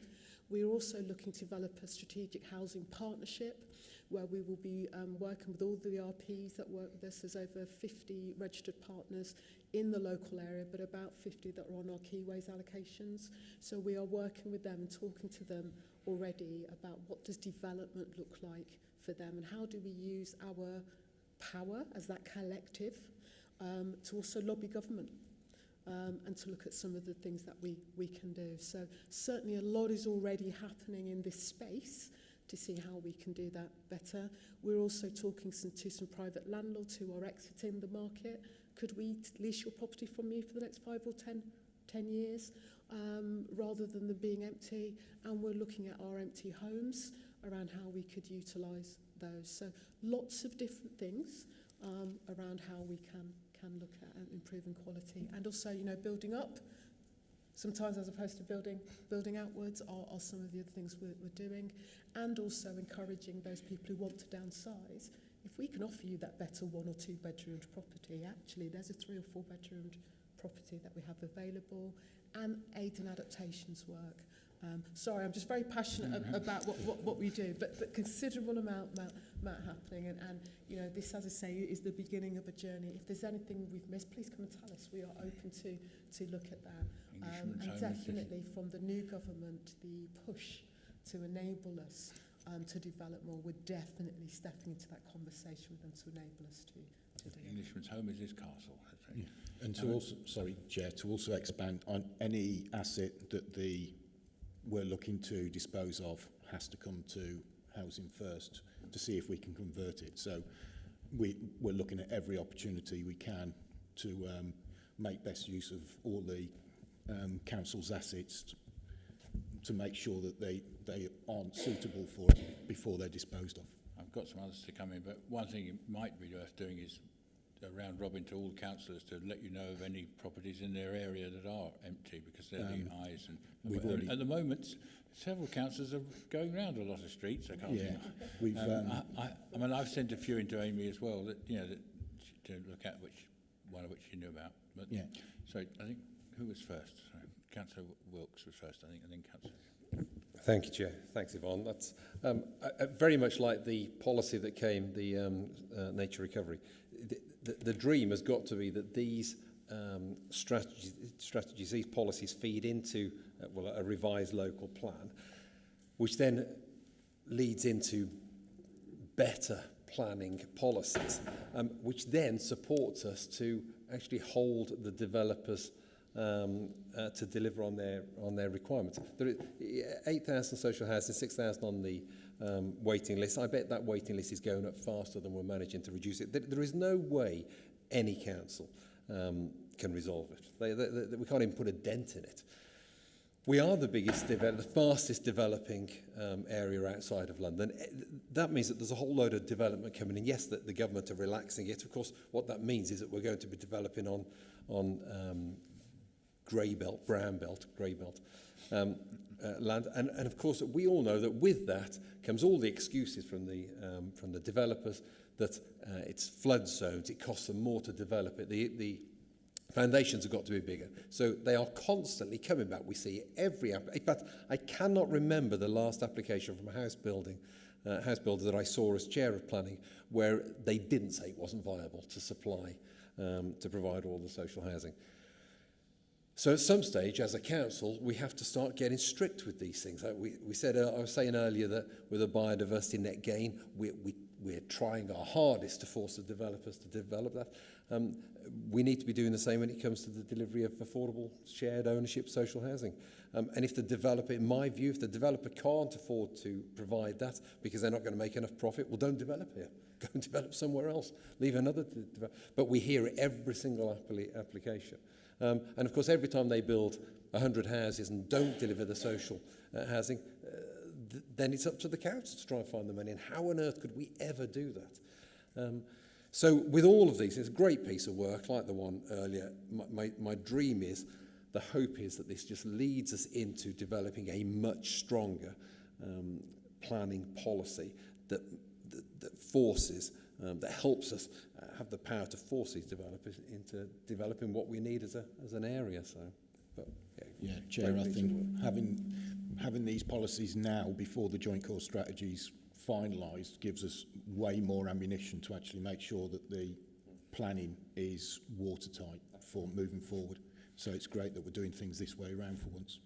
Councillor Fedorowicz. Yes, couldn't agree any more with that. But so much has been taken into account with this piece of work. So just thank you so much for all the work that's gone into putting this together. I also want to say, obviously, like being on the Housing Improvement Boards, I've seen all the detail and all the work that's going in behind the scenes, and progress is really being made, and digging into the detail of how we're improving. I'm just going to kind of jump in. Actually, the point about the round robin, I'd actually made a note kind of similar type thing. Could we have a councillor conference on this particular thing? I mean, whether we link that in with the local plan, or if this could be like a preemptive bit. Like you say, I wasn't even really necessarily thinking about councillors hitting the streets, but councillors know their area.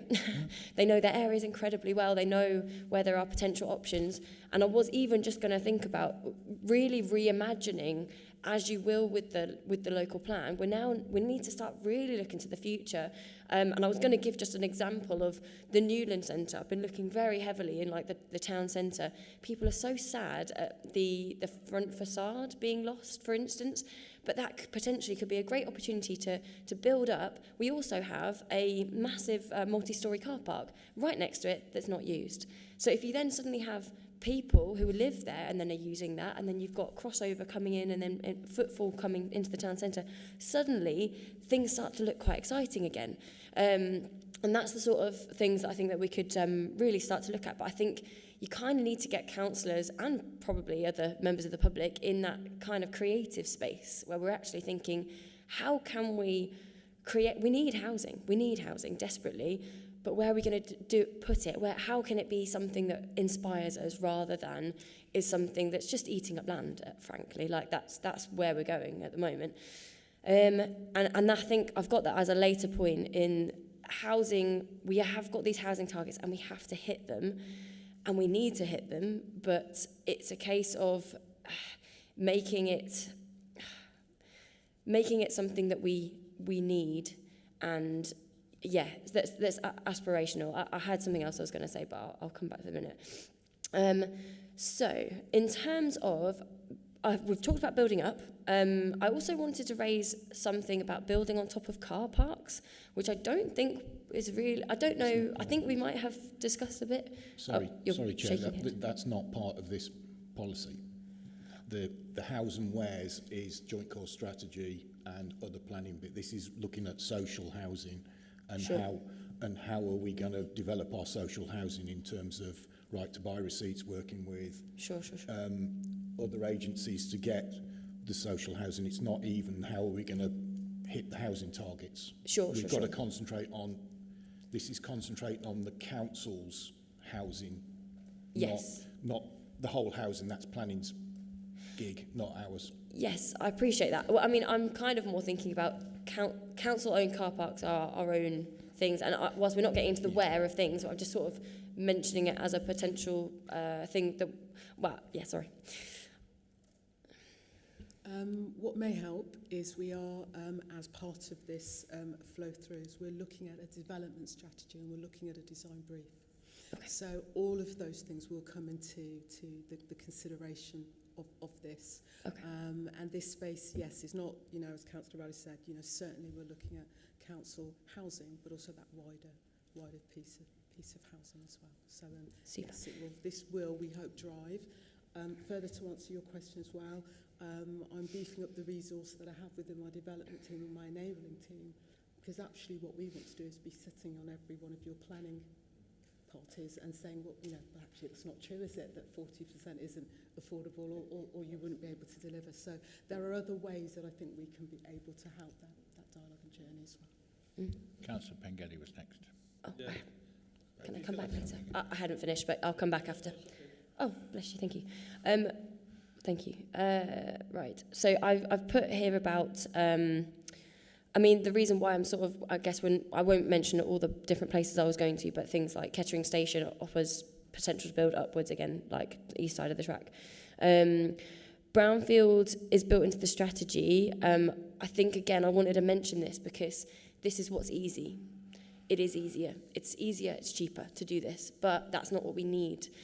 We need to be potentially thinking about how us as a council can work with investors, and rather than us but separately building things and developers being incentivized to do other things, doing collaborative projects that kind of fulfill what we need. Ultimately, if we bring derelict buildings back to life, it helps that area, it helps revitalize things. It's ultimately the right thing to do, and we know that, but it's just obviously more costly. So I think it's just bearing that in mind, I guess. Did you want to come back, or shall I whiz through it and then we'll crack on? So I've talked about, utilising community to locate buildings and things like that.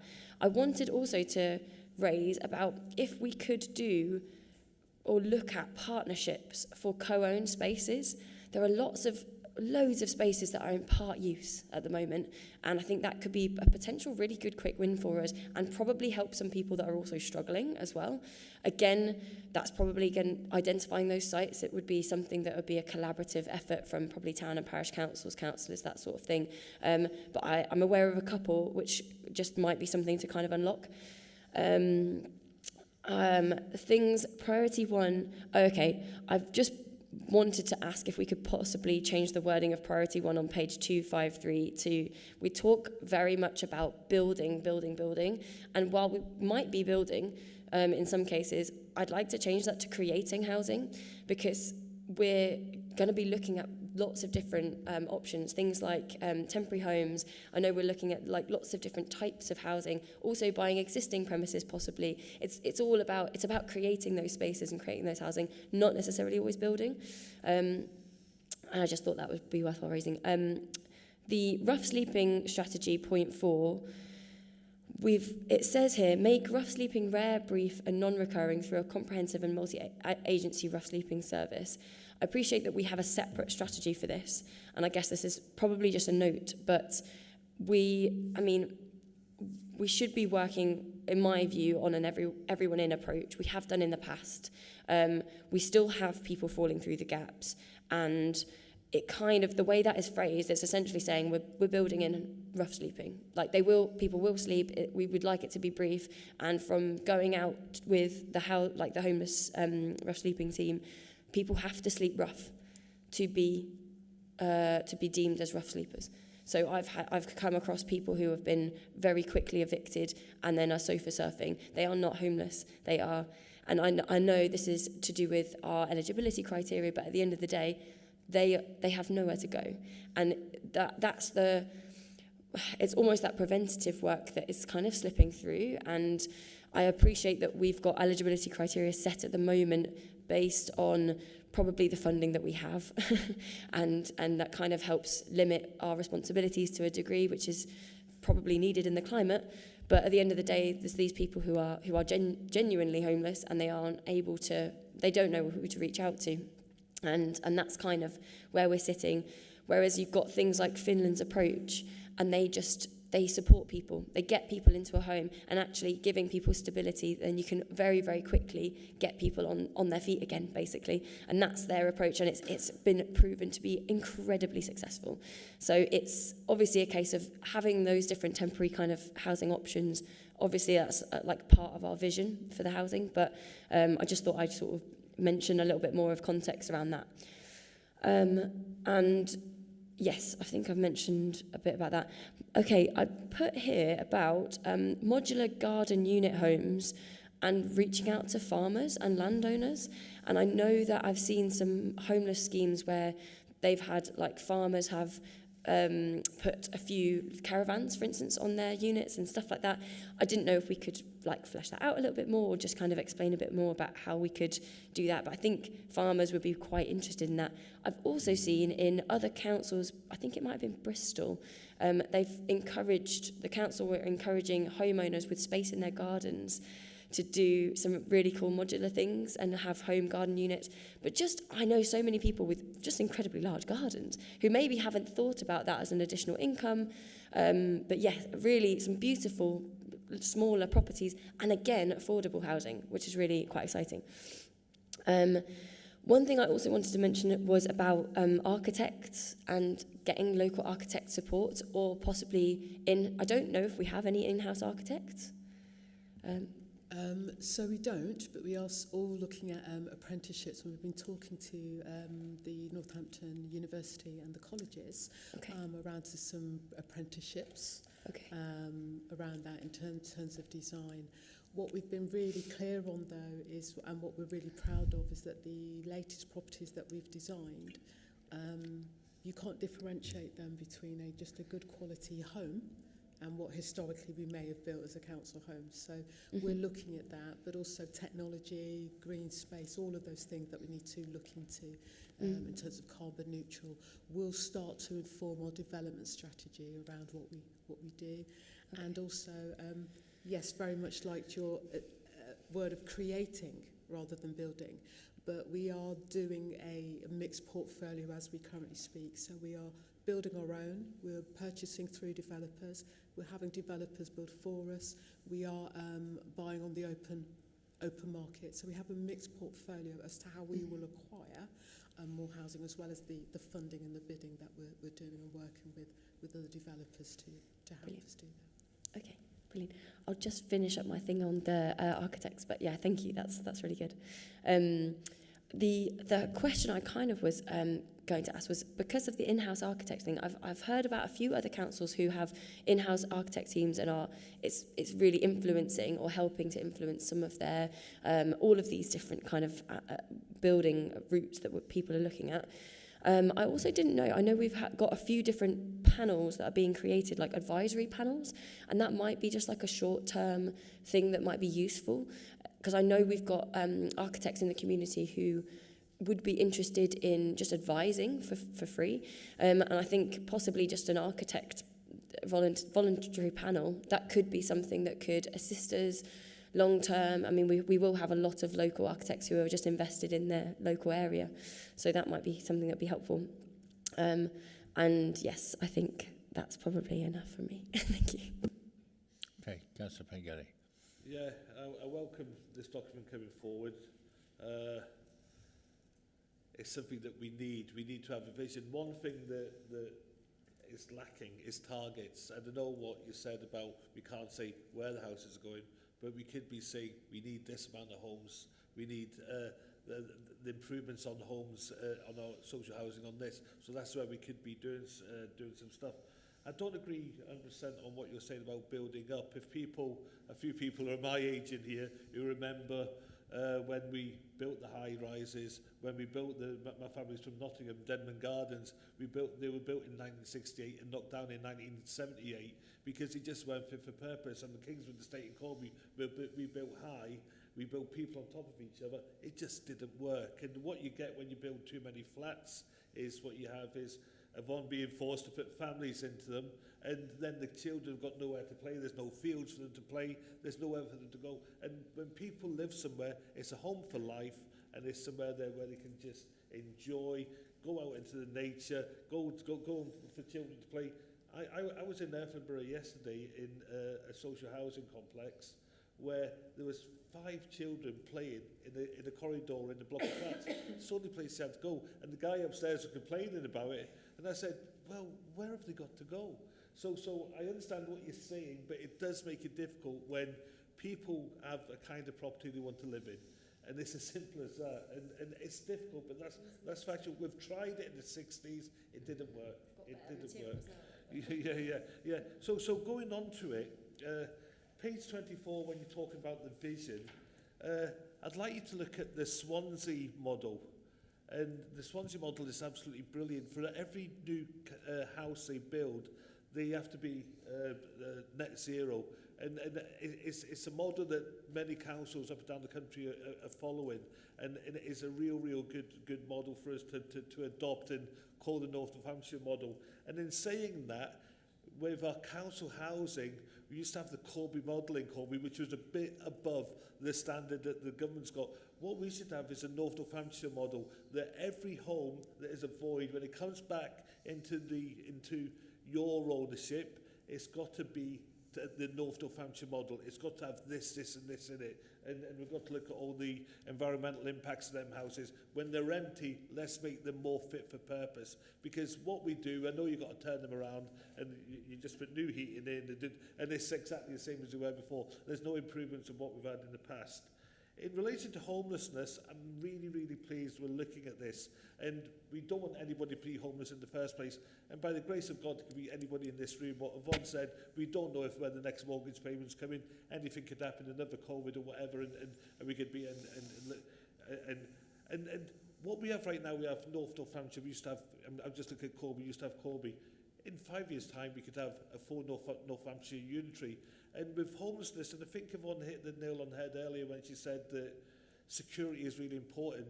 We're putting homelessness people, and I know the pressures you've got, but in Rushden who live in Corby, in Wellingborough who live in Corby, we talked earlier about the transport. You can't get from Rushden to Wellingborough on Sundays. And these people are moving to these areas. They lose the doctor's surgery straight away. They lose the school places. It may only be for 13 weeks, and then they have to start again. And I think it's something, I know how difficult it is, but we have to look at when people are homeless, in getting them housed as close to that area as possible. If they live in Kettering, house them in Kettering. If they live in Wellingborough, that's what we have to try to do. I know the pressures on you are really, really immense, but it's something we have to look at. So I've talked about the standard, and the final thing is the consultation. And this consultation is really big, and Councillor Riley's name's on it. But 100% of residents, it's only 8 residents. Yeah, 8 residents, from what I've been told, only 8 residents came back to us. So that seems so big. When you look at 14% of residents, it's 1.5 said that Kiwi gives them an ability. This shouldn't be here right now. And one thing that we're lacking as a council is how we go out and consult. How do we get people? Maybe we have more of a role ourselves in going into old folks. I can go with them now, into sheltered schemes and other places where people aren't on electronics and whatever. Say, look, this is what we've got. This document is, I know it's a good document, but I'm a councillor. I've been a councillor for many years. I found it difficult, but it's there. Everything's there that we need. How will we make this into a consultation document?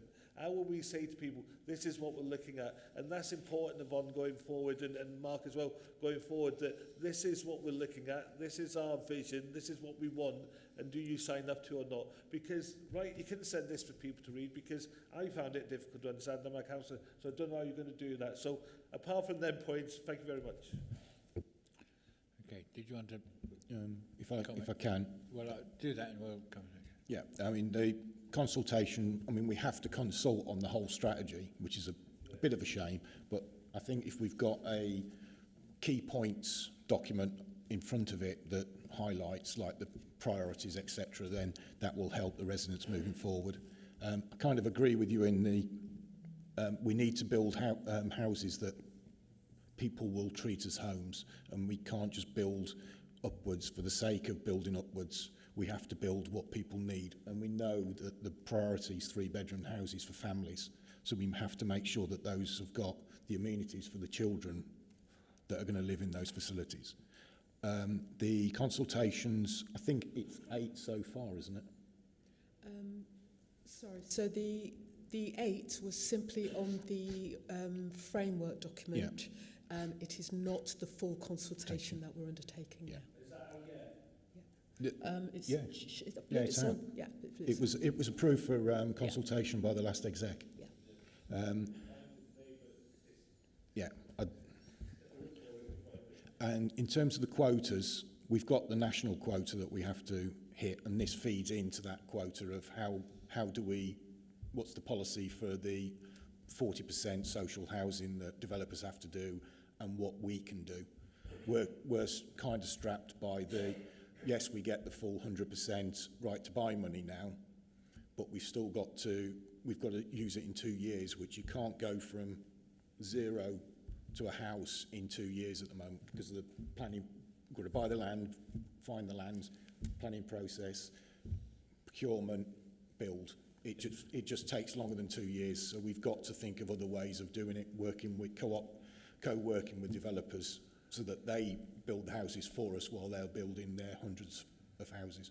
Yeah, and sorry, one thing I forgot to say in agreement with Councillor Wilkes is that when you get these new urban developments with 2,000 houses built on wheat fields, and they say, well, we can only afford 5% social housing, well, don't build anything then. I fully agree. If you're not going to give us a 25%, don't build anything.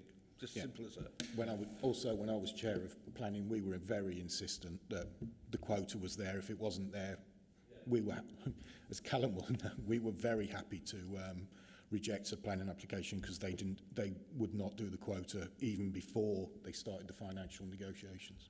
So yeah, we need Unfortunately, not strong. everybody told the planning inspector of that, but which is from. It's good. But, I mean, one of the things about high-rise, I mean, I always think that one of the most important things is amenity space for people, somewhere to breathe, and go too high and it makes it difficult. Sorry, I think Councillor Coleman wanted to come in. I've got you. Thank you. I was really glad to hear, actually, that through the report that you were just giving, you mentioned infrastructure a lot. A huge concern with me comes back to planning with infrastructure, because if you get one or two housing or conversions coming in, it's the cumulative effect. You actually suddenly find you've got 36 houses or you've got 50 houses and you haven't got the infrastructure to go with it. And we're already in a position where we're needing schools, hospitals, doctors, surgeries, everything else. And I'd like to know that that is tightened up more when we come to planning and policy, that we actually get that in place, because it was good to hear you mentioned it several times, that we need infrastructure, we need green space, we need biodiversity. But often it comes through and it's, well, that's only 2 houses, so we don't need it yet. Oh, it's only 2 houses here, so we don't need it. But we do need it. And we're now in a position where there's a lot of us in our areas finding like we have no community centres, we don't have enough schooling. So it would be good to know that that could be linked into the policy. Thank you. Councillor Vidrovich, you wanted to come back in. Thank you. Yeah, just very quickly about the consultation. This has come up probably lots, and I know we definitely need to improve on our consultation. And one idea that I kind of thought might be useful was video briefings. I don't know if that would be helpful. I use it sometimes. I used to use a thing called Loom, but there's lots of different versions. But doing a quick 5-minute briefing, especially if the person who's written the report can sum it up in a few minutes, and kind of what you want to tease out from people, that could be really useful. Or potentially getting someone who can centrally do a video and digest all of that. But it might be useful to have the report owner sort of do it. But yeah, just making sure that it's in layman's terms, though. I think that's the key thing. Trying most of my council life, I try to spend just dissecting things and putting it in things that it makes sense. I did also want to just briefly come back on the high-rise points, just because it is important to kind of note it. Whilst I get we need to have a mix of it, we keep seeing bolt-on developments. And it's really problematic because we've got services you've got these houses where you have to drive. You have to drive to anything, any shops these housing developments don't have any shops. They don't have any services. They have to drive to get anything done. And that it increases congestion and just it builds up all of our areas. Whereas if we're starting to build more housing in our town centres, you're bringing the footfall into the right place. You're then making things easier for people to get around. We're also talking about we need these futuristic. I've seen some absolutely beautiful things from. I'll have to try and root them out now, but sort of these beautiful sort of spiral buildings. They can look fantastic and they can have greenery in them. There's some amazing spaces. I've seen ones with. I think Stockholm have the amazing ski resort on the top of their building. They have these really incredible things that we can do now. We should be building our green spaces on top of the buildings. Let's be ambitious with where this could go. And I definitely don't think we need to be thinking about people will still want probably normal houses and bungalows, and different will always want that, but we've got plenty coming down the line, and I want to see us building some different things, building some aspirational flats, things that make us feel more modern, like London or some exciting cities like Beijing or something like that. I did actually put a note in here about Kettering had 1950 the same population as a town in Australia. Now that town has 3 million people living there. It's the same size as Kettering, but what they have done is they've built up. They've utilised the space that they've got. They've got beautiful spaces, they've got beautiful parks, and they've got all of these things integrated.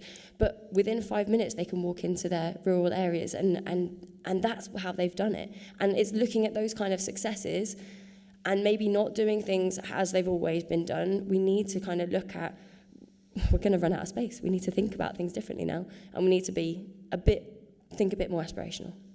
I think Australians have problems they can't see the beach, don't they? Yeah, but Yeah. They're all people from Kettering that have gone out there. sorry, Chair, that's down to planning policy and joint core strategy. It's not this policy. Yeah. So have we all? So we're only asked to note this, and I assume that you're saying it will go out to consultation, so in various ways. Okay. Thank you. We're all happy to note it. And the last thing we've got to do is the work plan. Obviously, there's no more meetings in this administration for this committee, but there is a Scrutiny Management Committee meeting on Thursday, at which items can be put in the long-term programme or taken out if they're not relevant anymore. So if there's anything that anybody's got that they want added that's covered by this committee, then I think we need a full review of the care contract. I'm sure, well, there should be scrutiny of the contract, yes. Yeah, we've had part of the contract scrutinised, but we need the contract itself.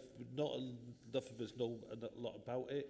From what we're being told, that they're reaching the targets. What were them targets? What are them? We need a full review of that care contract. That's what I'm asking you to put forward. There are KPIs, and there is a structure of meetings, including the portfolio holder and senior executives that meets regularly on a schedule. But yes, it should be. But the contract is many hundreds of pages, and you won't get the whole contract, and it is confidential. A lot of it. So, so some of that contract's confidential. Yeah, but you should. It's a public contract. But yes, that you can certainly have a scrutiny of it and the KPIs and how they're doing. Yeah. Anything else anybody's got? What I will say is we can't. It's no point scrutinising the contract. The contract's in place, but we can certainly scrutinise the delivery against the performance against the contract. Because the contract's is a 7-year first hit. So, and I think there's a couple of things. I've asked for a briefing, because it hasn't come to the actual committee, a briefing on the traffic enforcement and the street naming policy. It was actually executive itself that asked us to look at it again, but obviously that wasn't urgent. There's certainly we had more urgent things to come tonight, and there will be a restart of the panel for scrutiny of asset rationalisation, but there's no point in starting it before the election or restarting it. No, I think it was another one. Yeah, no, that's fine. So there's nothing else. Okay. Sorry, did you have your hand up for something? Oh no. Oh,